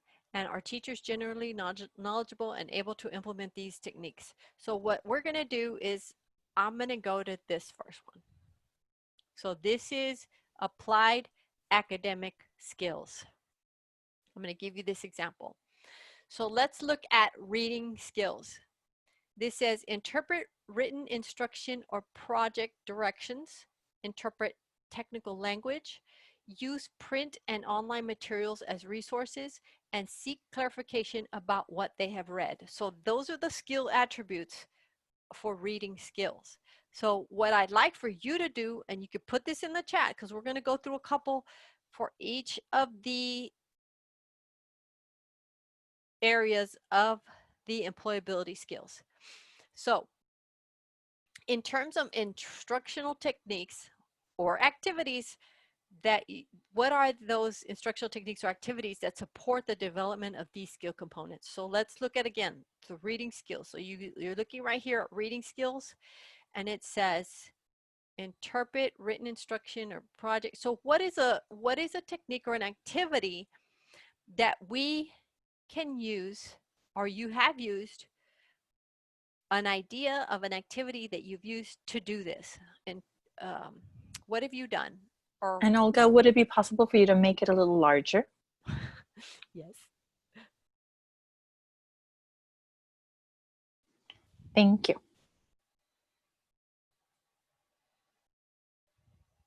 Is that better? Very much so. Thank you. Okay, okay.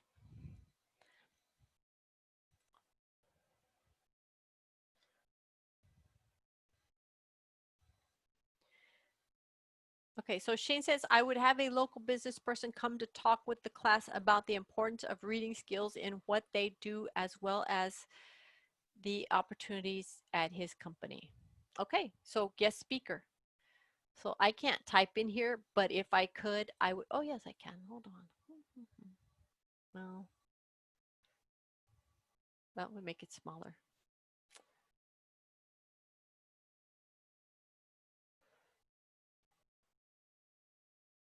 So he would have a guest speaker come in and talk about the importance of reading skills. All right. Let me see.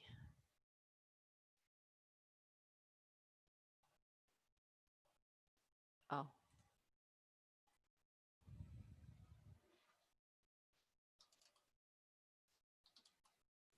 So now you have lots of examples coming in. Mike Sign Uh-oh. says students can read a work manual. Ooh. Mm-hmm. And so I'll just wait until you finish typing.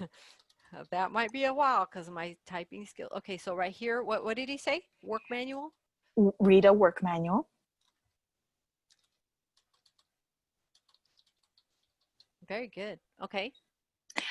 Mary E. Turner mentions, based on students' prior knowledge, I have taught using context clues, but how do you apply those context clues, Mary? Calandra says, read newsforyouonline.com. Ruby says, read job ads. Ooh, okay. Yeah. That one's contextualized. Okay. Nancy mentions, made Christmas ornaments. Students had to follow instructions carefully. Linda says, students come up with questions about what they have read.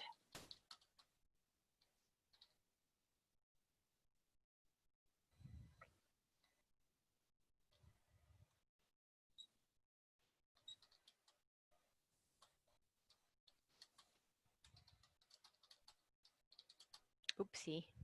Mm-hmm. Okay. All right. Very good. Okay. So what about the next one? Because I have, okay, we're full there. So what about the next one? Writing skills. Construct lab reports, posters, and presentation material. Take notes or compose essay responses. Writing skills. So let's talk about, so what activities can we do for that one? Writing skills.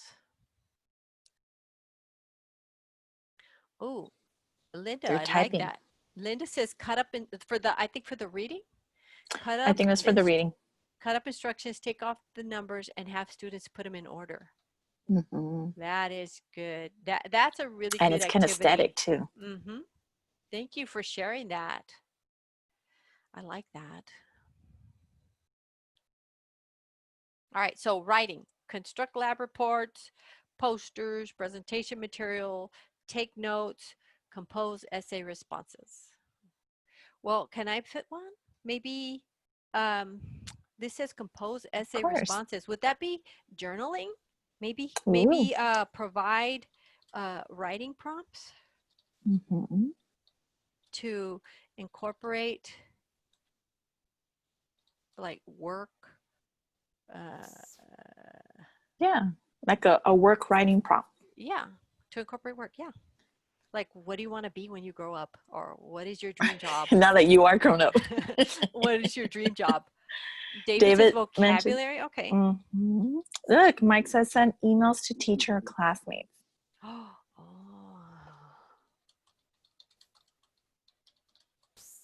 And Barbara adds to your suggestion of keep journals of lectures, etc. Okay. You know, Mike, I like that. And one of the, I went to a session at the National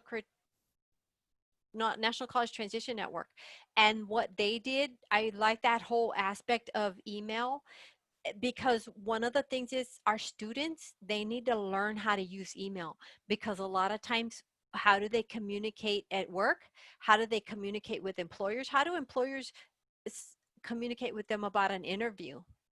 Sometimes by email. So they need to know how to use email to properly respond to, they need to know what is a proper email etiquette. So etiquette. So thank you for mentioning that, Mike, because that is super important. So I went to this session where the instructors taught the students about email. They did something with email at every class. So whether it be to turn in an assignment, or they would email them a prompt and have the students respond, and what they were looking at is not only the response, but the structure of the email. And that was such a great learning experience for the students, because our students need to know proper email etiquette. So thank you for mentioning that, Mike. Okay. Oh my gosh, look at all these responses coming in, Liz. Write a biography. What else?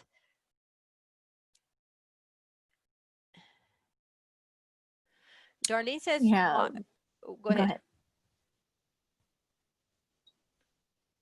I see compose a resume. One of Oh, the great ones was watch a National Geographic scientific video and then write a report from the notes taken while watching the video. How cool is that? yay. And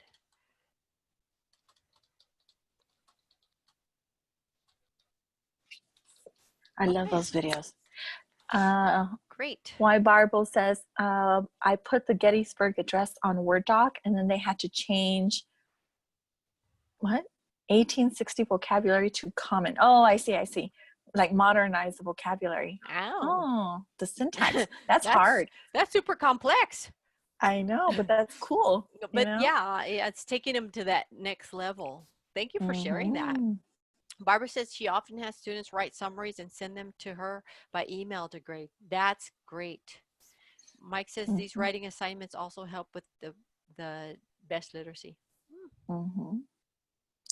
David says an exit ticket for each class. Email 3 things you learned today and 3 things you want to learn next class. Okay, so all right, so we're good. Let's go to, we're going to skip down here to critical thinking. So let's see right here under, let's do things creatively, and then we'll do a different topic. So on here, let's think of activities. Create and share innovative and novel ideas in writing-based and project-based learning.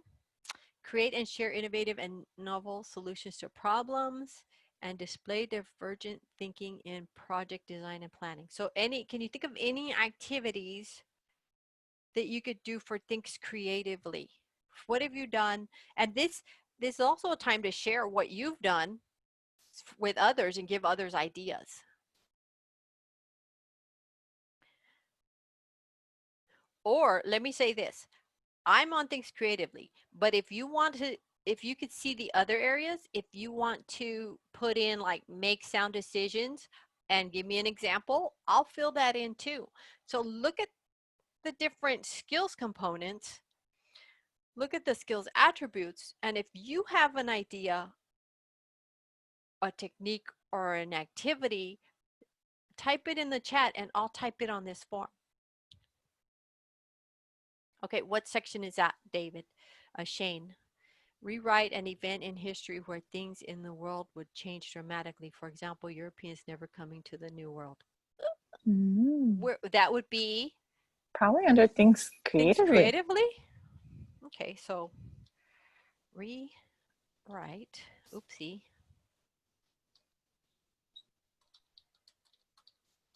How about that? Just rewrite an event in history, and we know what you mean. Well, I'll leave out the rest. Mm-hmm.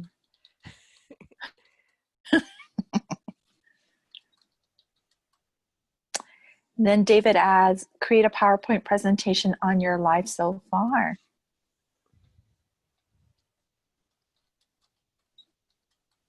So it's like a this is your life biography. Okay. Linda says, circle writing. One at the table. Would that be things creatively? Yes. I would think so. Okay. Let me see where I could put that here. Okay, circle writing. Liz, read circle writing. What is circle writing? 2 minutes. Circle writing is when you're 2 minutes to write about a picture. Then it is in essence, what you're doing is you're passing the paper around in a circle, and then you give them a timed task to contribute to the same topic or the same story. And then at the end, you have a finished product made up by the group, but the person before you has no idea how the story is developing. It's really fun. Okay. And then you'll always have like a comedian in the group. We already do. Mary adds, for ESL students, what was your biggest surprise in coming to the US and why? That's probably under thinking critically. Okay. What do you think? Okay.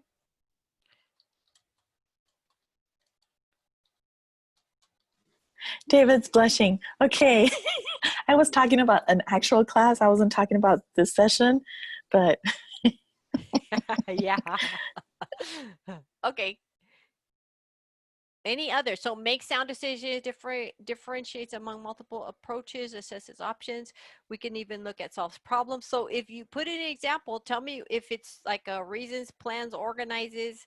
Ooh, plans and organizes.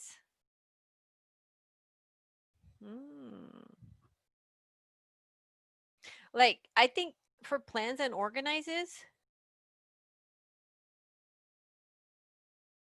solves discrete problems, completes the long-term or multiple step. How, you know, let me just give you this. What is a problem you might have with a house, and how do you solve the problem? And that would go under critical thinking. What do you think, Linda? I think she's probably referring to the solves problems segment. Down here? Okay. Yes, ma'am, the fourth one. Oh, I'm sorry. Well, maybe. I thought it meant the fourth Oh, solves component. problems. Okay, Yes, ma'am. I can move this right here. Nice.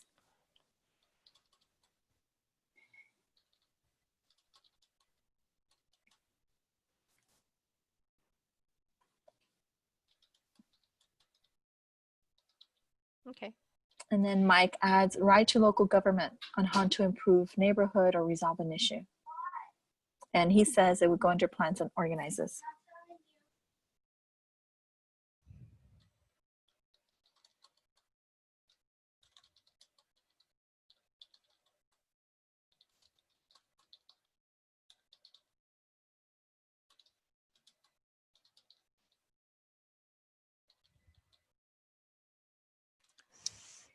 Let's see. Mary says, plan a birthday party for a child. Maybe that's under organizes, the last one.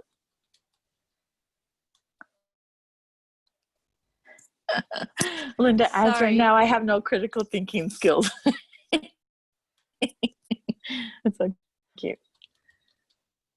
Okay, so that would be here. Plan a birthday party. Yes, ma'am. Under organizes. Very good. So one of the things I was going to say is trip to Mars. Okay, would that be plan a trip?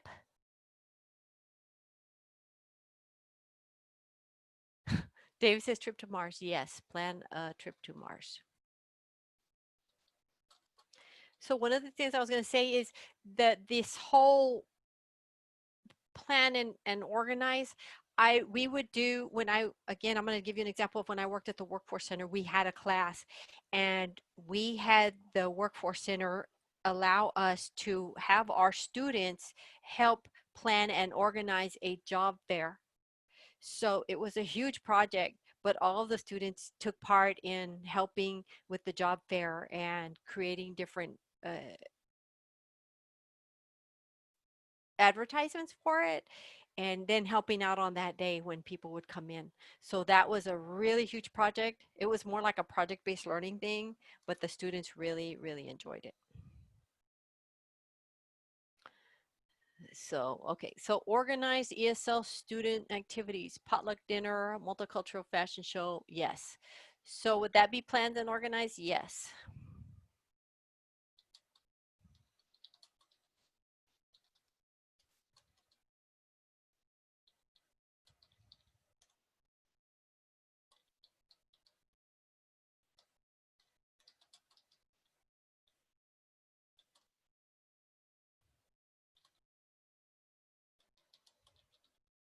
You know, you mentioned music night, and I knew of a program.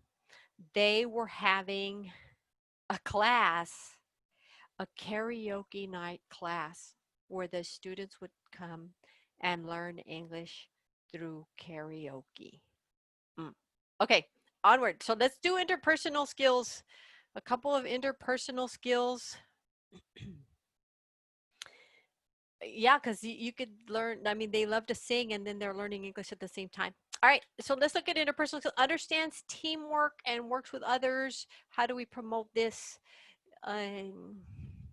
Responds to customer needs, exercises leadership, negotiates to resolve conflict, or respects individual differences. So look at these.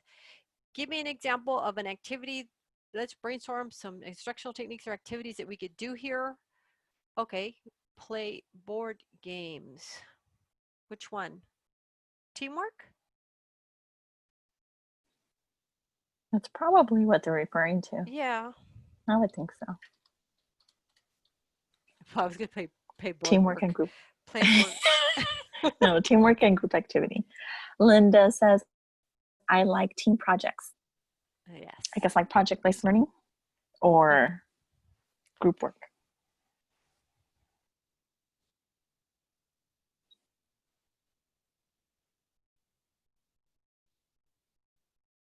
Well, I guess just in general, right? I'm going to put that. I'm going to put team projects. So think of things that you could do as put your students in teams and think of things you could do as teams. Because one of the examples they give is have the students create a brochure, a marketing brochure for your class, or have the students create something, but as groups, and then they would present their item, their product to the class. So I like that. Okay, just team projects in general. All right.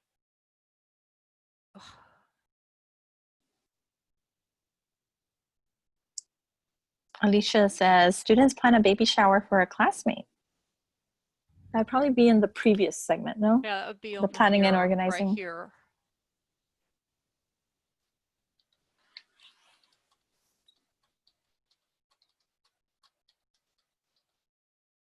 Okay, very good. All right, so we're here. So one of the things here under respond to customer needs, maybe what I would do is use scenarios, but customer service based. Like what's good customer service and what's bad customer service. So I had my students create, we were talking about customer service, and I asked them to create a bad customer service and a good customers, like the same scenario but bad, and then do it again but as good customer service to show that Ooh, they like don't. role playing? Yes. So How yeah. cool. You know, look what Nita says. Have students discuss and come up with their own classroom rules. Oh, I like that. would that be, which one would that be under? Well, I think you could put it This there one? or This one? even I negotiates to like this one. resolve. Very okay. Yeah. Wouldn't it be like leadership? Because Sure. they're Yes. or maybe it could be under several. Okay, students. I like that, Nita. Mm-hmm. She says team would go under teamwork. Oh, up at the Teamwork top. on the top. But I do think it probably Maybe it falls could be under both. leadership. Maybe it could be both too. Because they're taking that role of of holding each other accountable. Maybe I don't know. They're working in teams for what purpose? Well, to Okay. demonstrate how they want to resolve issues in the classroom. Very nice. What about this says organizes work and utilizes team roles to meet the project. So I like assigning roles for projects, like having the students determine who's going to be the timekeeper, who's going to be the note keeper, who's going to present, things like that whenever you're taking on a project. Okay.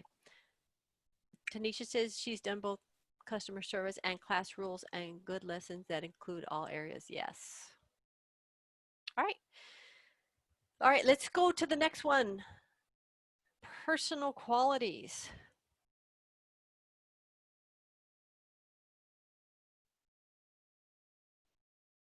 Okay, so now we're looking at personal qualities. You see them on the screen. Think about, and so when you put an activity, let me know what category it falls under. Does it fall under demonstrates responsibility, adapts and shows flexibility, works independently, demonstrates a willingness to learn, integrity, professionalism?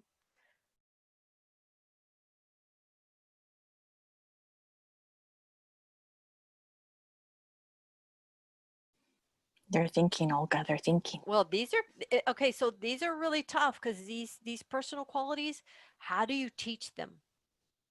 How do you teach about personal qualities? Well, one of the things I used to do with my students some time ago is for demonstrating integrity. When it was group work, they all had a different color pen or color pencil. And so let's say they were researching, I don't know, history, let's say. And they were talking about the reasons for World War II. And then they had to include images and a summary and just lots of different things to the project. They each had to color code it to demonstrate who did what. And over time, they realized, hey, wait a minute, is this so that you could know who, like, the level Who of work that contributed everyone more, contributed? level of contribution. Ah.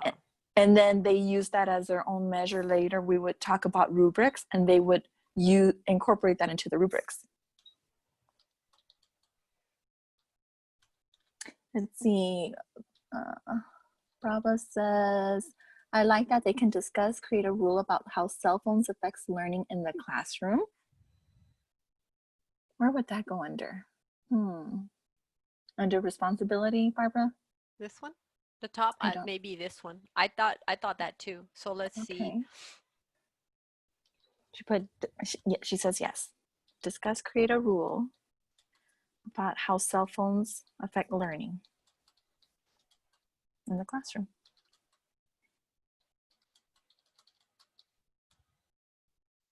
And then Linda shares, the first day of the week, dialogue journals are due. I do not take the journals any other day of the week. That's responsibility, isn't it?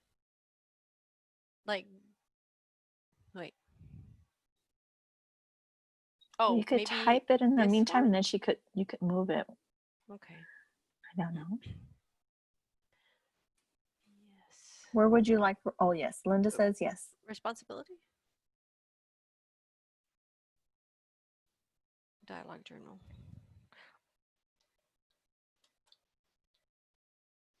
With a strict due date. I don't know about strict. With specific due date. That teaches them about timelines too. Mm-hmm.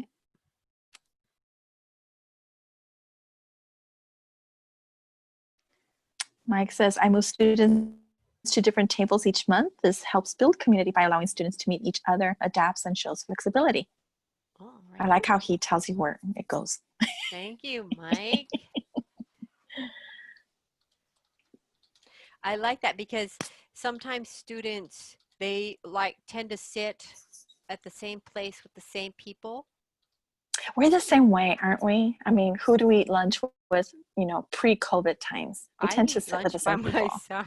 Okay, but when we go somewhere, or let's say you're in a meeting, who do you sit with? Do you tend to sit with the same people? I think we're just creatures of habit. So yes, this applies to all of us. I sit with whoever sits in the back because I like to sit in the back.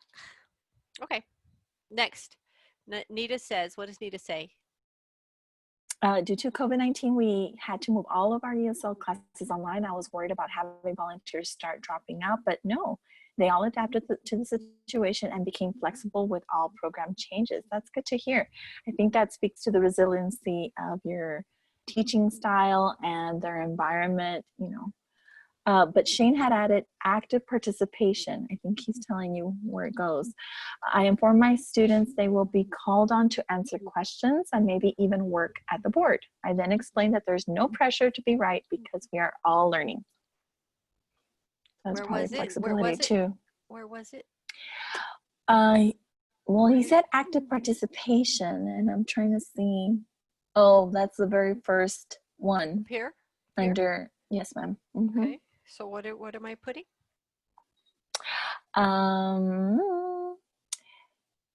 Call on students. Call on students for questions, and then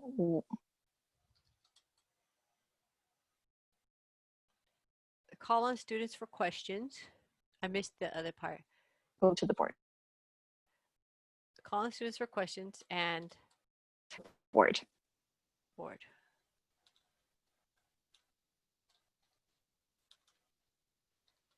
Okay. All right. Let's go to the next one. Oh, that's okay. Resource management. All right. Manages time, manages money, manages resources, manages personnel. How about, I like this one, that they can use Excel to develop a budget, a household budget.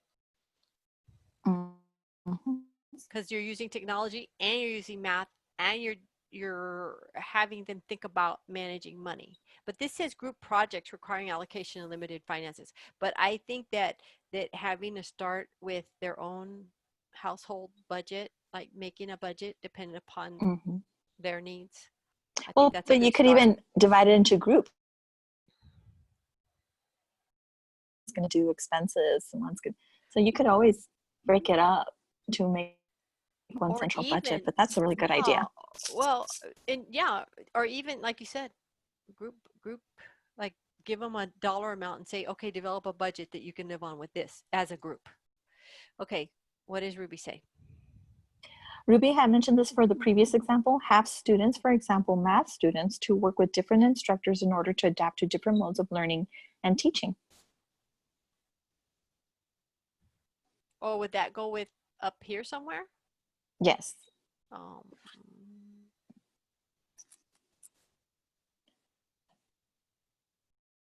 So maybe adapt to, adoption. yeah, Mhm. okay.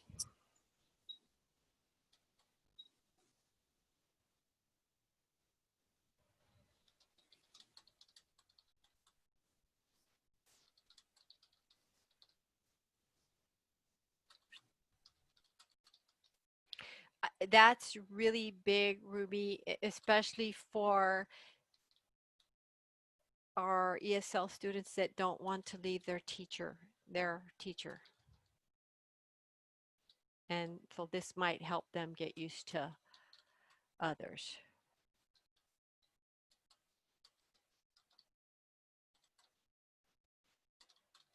Thank you. Okay. All right. Let's go back. Thank you. Where are we? Here. All right. Anyone else with managing time, money? Oh, Manage personnel, have students assign roles in class. So that's Shane. oh.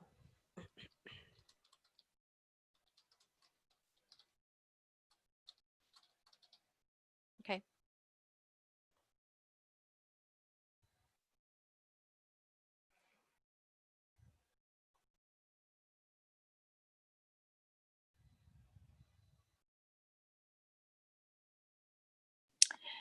Then we have Mike says, I use grocery store ads for students to create a dinner with $100 for 8 people. What? It's like pizza. Okay. They create a budget.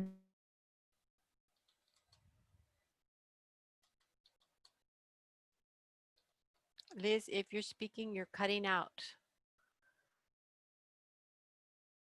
A budget and a menu.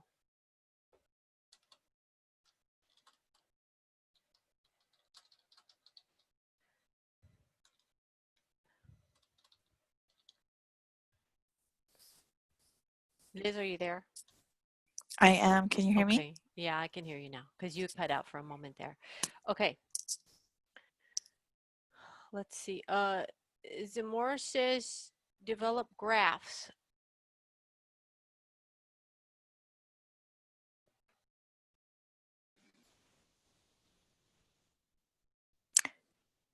Alicia says students brought items to a raffle to raise money for fellow classmate with cancer.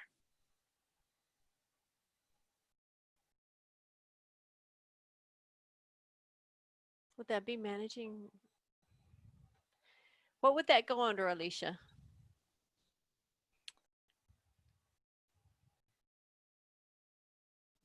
Well, type it I in think the it meantime, goes and then under you can move it. resources. I think it goes under I agree.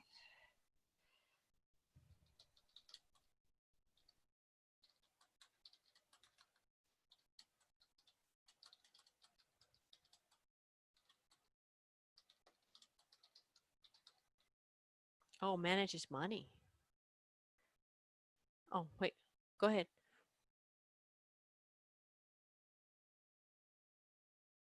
Oh, okay. Right here. So guest speaker on financial literacy. I like that. Thank you. Awesome. Wow, Okay. $520 were raised for that student. That's awesome. Oh, Linda says a field trip. Go to the grocery store and check out labels on the shelves that show how much each item is per ounce. Well, that's money and resources and I would need that class. I think that would I'm gonna put it. It should go right here under money. Would it go under money, Linda? Or, yes, okay, I'll put it over here. So field trip to grocery store to check out labels, the shelves. How many people do that? How many people look at the label on the shelf to determine how much per ounce? Right. Mm-hmm. That sometimes, anyway, I won't go into it, but that would be a good lesson, Linda. Mike says students research costs for community college, university, proprietary school. Ooh, all proprietary schools are crazy expensive. So would that be Mm-hmm. managing? Would that be managing resources? Because they have, I mean, yeah, resources. Thank you.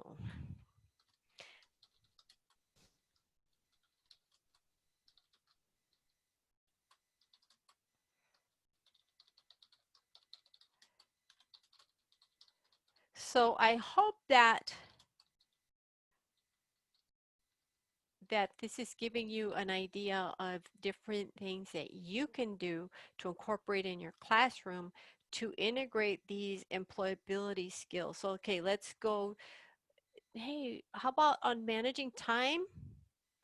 Have them be uh, call in to instructor if they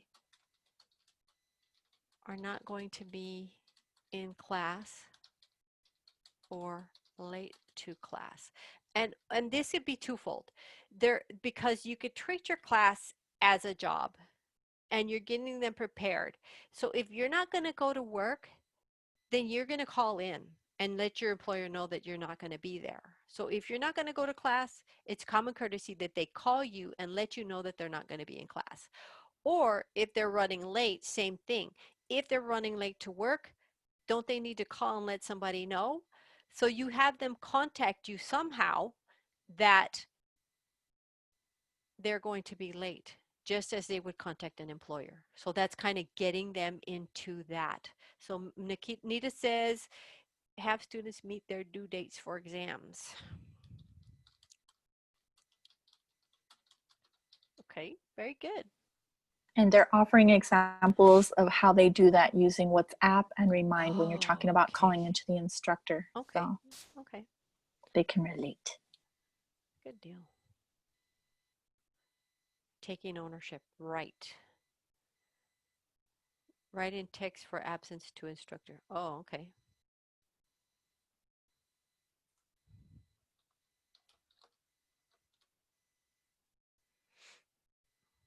Okay. Good deal. Okay, let's continue on to the next section, information use. And we kind of talked about this. We use these as the example. The locate, organize, uses, analyzes, and communicates information in terms of a research project. So this in general, let me just say this. If you do a research, some kind of research, then you may be covering all of these things, all of these aspects, kind of like the examples. But tell me, if you were to have your students do some kind of research, what topics would you use? Because if you give topics, that's going to give people ideas, and then all they have to do is say, okay, we're going to do this project. You're going to look for information on this. You're going to put it in some kind of organize it in some way. Oh, community service, food pantry. Okay. So different projects that they're going to locate information, organize, use, analyze, and communicate that information. So some of the projects, right? Let me just put them here. And, oh, community service. Oh, that's not good. What's another one? Food pantry and clothing pantry and winter coats for children. These are projects. What about, I'm gonna go here and say, what about career exploration in terms of research the field or job that they want? Oopsie. Because they're gonna look at information, they're gonna organize it, they're gonna classify, determine like the necessary tasks, then they can even provide a presentation, right, about what they learned.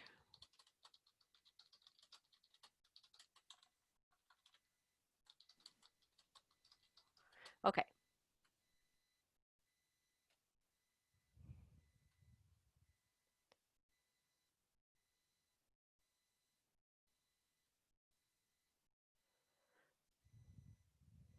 All right. Very good. So we could go on and on. We have communication skills.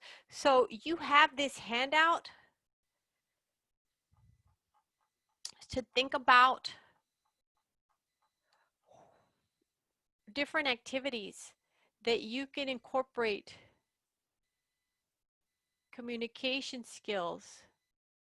Communicates verbally. What are some things that you could do for communication skills?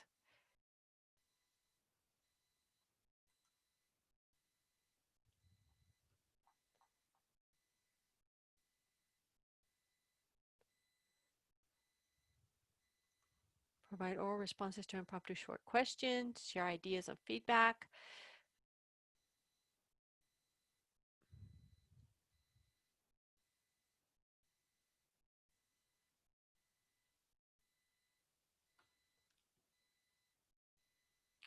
Oh, the occupational search, would that be up here?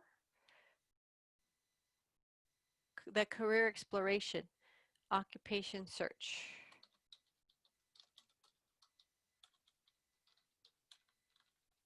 If I could type occupation search. ONET. Yes, ONET. If you have not heard of ONET, go onto the web and look up ONET.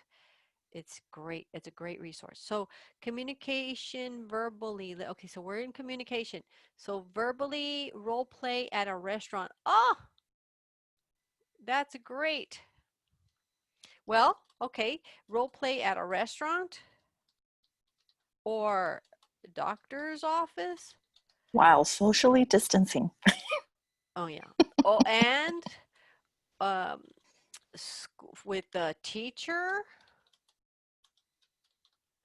That's great. I like the whole role play because you could take that so many different ways in terms of discussion boards for grade. Ooh. Well, okay, where would that be? Conveys information in writing, discussion boards,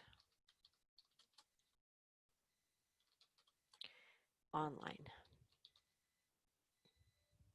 Okay, great. Any others? Setting up appointment on the phone. Ah, yes.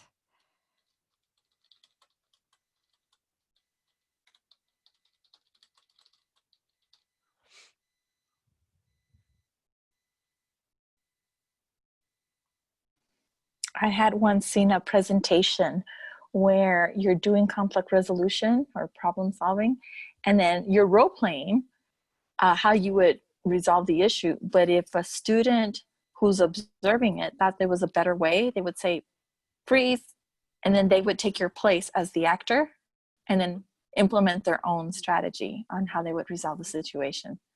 So I'm trying to see where that would fit.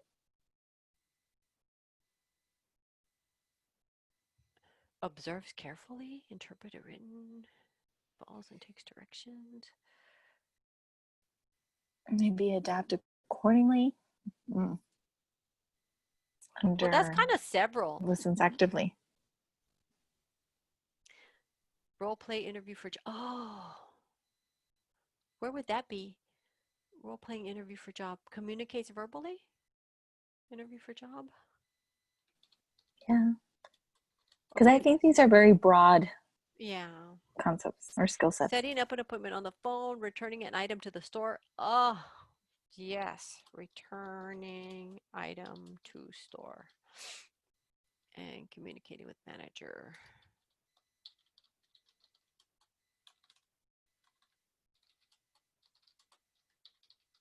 Okay. All right. All right, let's move on to systems thinking. Understands and uses systems. Understands the role and assignment when collaborating in a team. Contribute. Oh, wouldn't this just be kind of like a team assignment? Contributes to the organizational structure and function of the team. Identifies resources that can further the project. You could post some HR scenarios, like what would Ooh, the scenario based. staff do? That way, do they go to their immediate supervisor? Do they go directly to a manager or director? Like, do they tell a colleague? What do they do? Okay. To demonstrate like chain of command. Okay. Thank you, Nita, for joining us.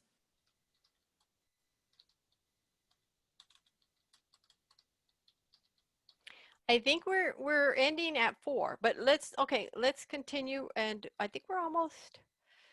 So if you think of any for systems thinking, or even for, let's go to technology, understanding and uses technology. Now this one, it's going to be huge. So you look at that. It's just one little section. So right here. So monitor system, devises methods to assess the team progress, negotiates mid-course corrections. Wouldn't this be, Liz, right here? This negotiates mid-course corrections and adaptation. Wouldn't this be the one you were talking about, where they're like freeze and they take over because they're they're looking at adapting? Sure, yes. Wouldn't it be? Phrase, So yes. so what would I would so agree. how would we explain that one? Adapting role play for, I don't know, individual student contribution. I think like that is fine.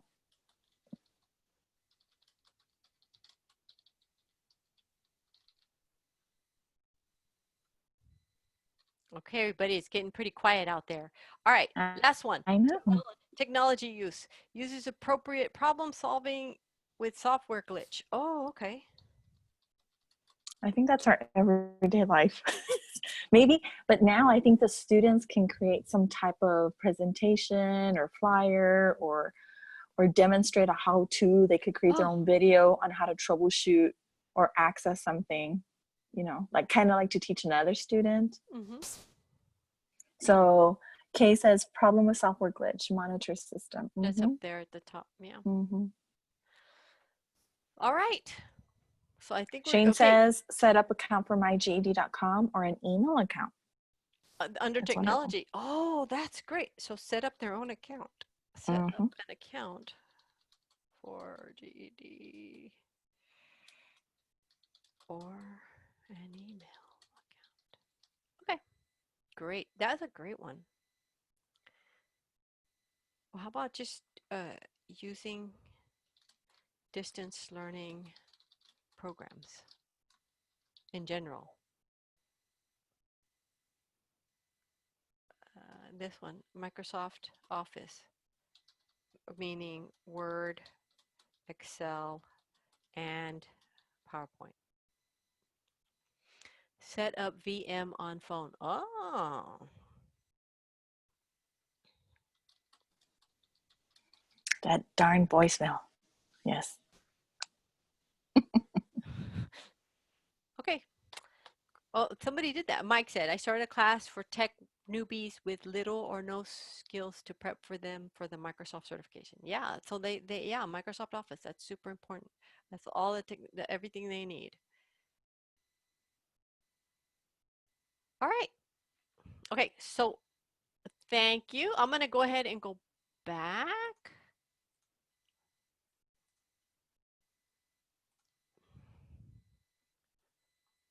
to the PowerPoint. Are we seeing the PowerPoint? Yes. Yes, ma'am. Okay.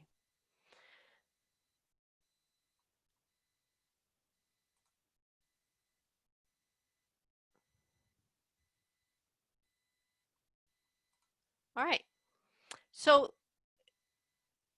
thank you all for participating in the activity. I appreciate you sharing the different techniques or activities that you'd use for incorporating the employability skills framework or the employability skills into your instruction. So you can use this to look at the different components and think about different ideas to incorporate these things. You can continue to use this as a tool. So also, and I had placed the employability skills website into the chat, not chat, yeah, earlier today. And I'm going to do it again. I'm going to place that in there to everyone. Just know that employability skills framework website is a one-stop resource for information on these skills, and it has information for instructors, administrators, employers, and students. And just know that you could go in there. There's interactive skills framework that you saw here. It's on there. They have an assessment comparison worksheet, a lesson plan checklist, and a lesson plan self-reflection tool. So there's a lot of different resources for teachers that you can go in there and find. So just take some time to go out there and check it out.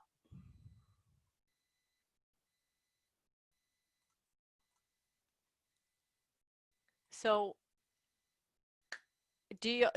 are there any questions? I don't know if I'll have answers. This is answers, but do you have any questions at this time as we come You're to so the cute. end? What? It says questions and answers. But you can ask me questions. Let's see. Do you have any questions? So, like I said, this framework, if you're using the integrating career awareness curriculum, you're incorporating workplace skills. And the other thing that's super important is to let your students know why they're learning what they're learning. They want to know why are you teaching me this? Why is this important to me? And then they're going to be more receptive and more open to it. So it doesn't look like we have questions, but let me ask you this. As we end for the day, give me 2 reflections on today's learning. Is there any, I mean, like I said, I'm a lifelong learner. So I learn something new every day. Even just from you providing all of the activities, the techniques, y'all had some great ideas. So I learned something new that I could share with others already. So 2 reflections from today's learning. Viola says, how do I approach the students that is a stay-at-home mom?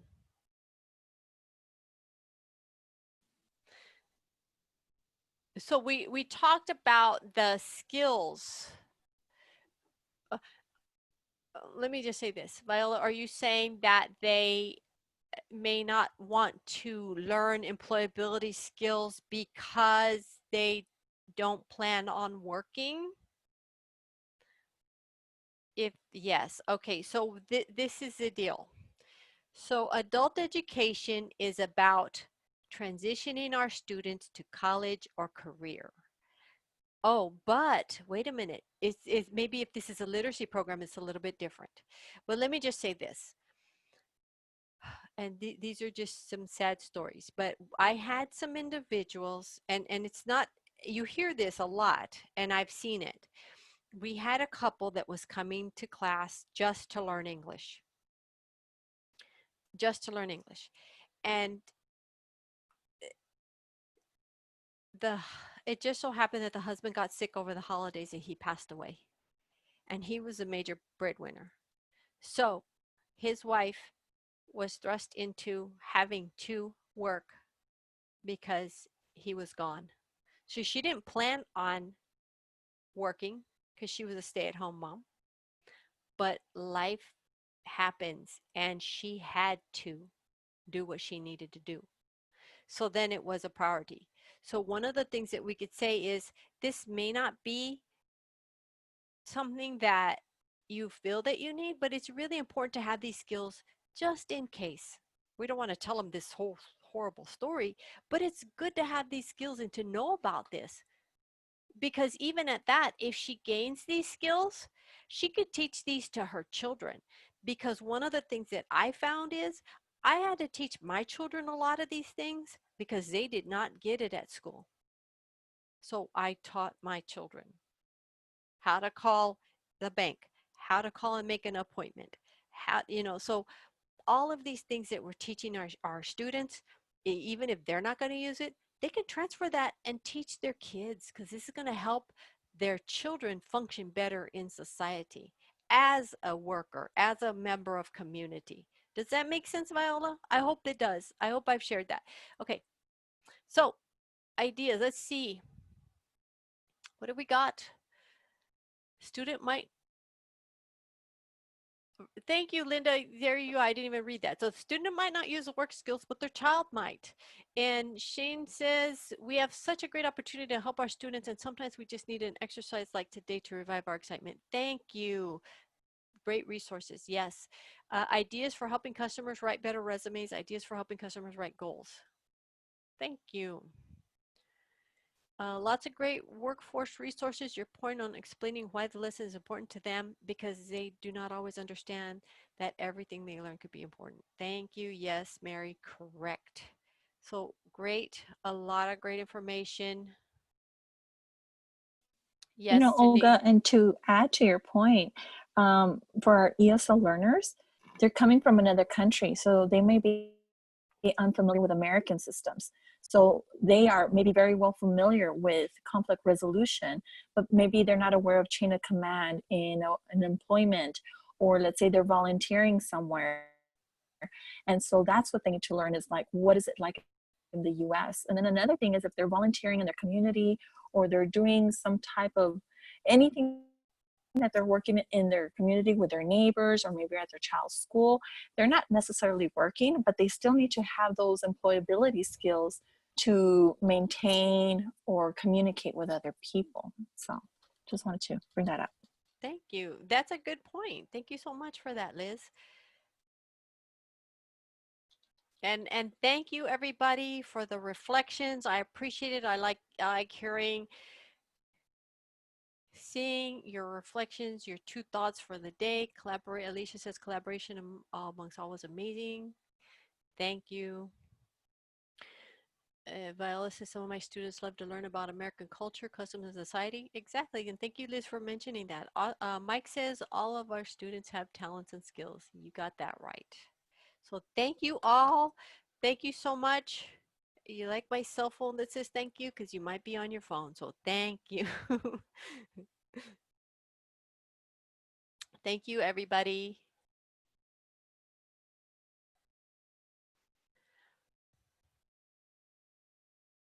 And Liz says to raise your hand if you feel like you benefited. I hope you did. Like I said, I'm a lifelong learner, so I learned from you all today. I learned some new activities that I could share when providing this presentation. So thank you so much. Thank you, Liz, for helping. Thank you, Paula, for your kind words.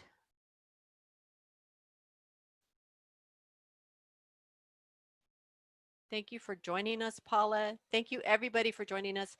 Great interaction, and I really appreciate your interactivity and adapting to this new method of delivery and our activities that we would normally share differently. So thank you. And Rosita said, similar story. One of my students quit ESL to work since her husband had just dropped health insurance and he had an illness that required numerous treatments. Yeah.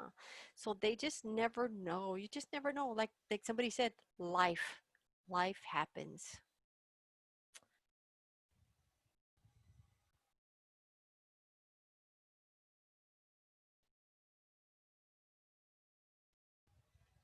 So Alicia, was Alicia going to put her email in there for some? Thank you, everybody. Oh, there it is. So Alicia, you were needing the handouts or?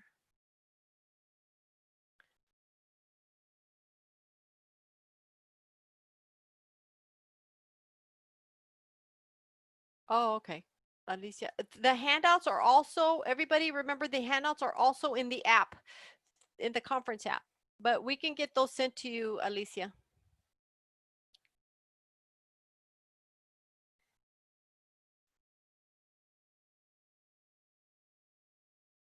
Thank you, Mike. Mike says, wear your mask and stay safe, everyone. I concur. And Josh, thank you, Sharon. That's a message for Josh. Josh, Sharon, Mount Moss needs PD credit. Anybody who needs PD credit, please designate that in the chat.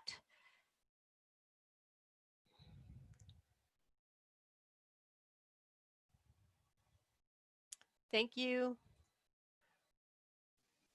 I also want to remind everybody that before you fully exit from the session, you're going to go ahead and leave the room when it's time. It's not time yet. And then it's going to ask you if you want to complete a survey.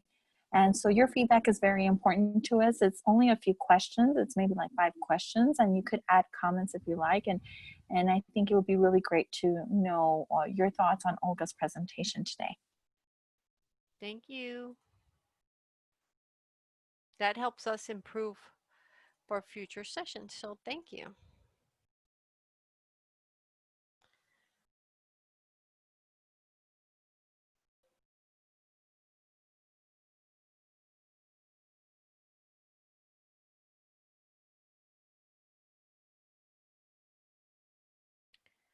All right. Yes, PD credit. Everybody who needs PD credit, write it in the chat.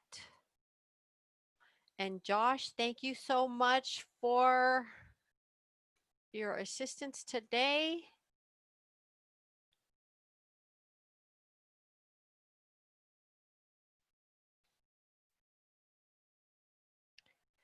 Thank you.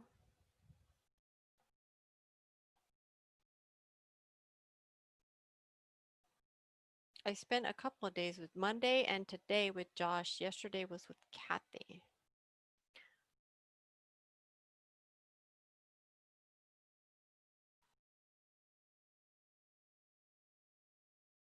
Oh.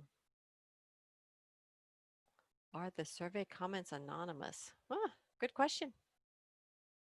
I think they are because, yeah, I think they are. Because when you get the survey results, you just get all the results compiled. It's not by person. So I hope that helps, Kay.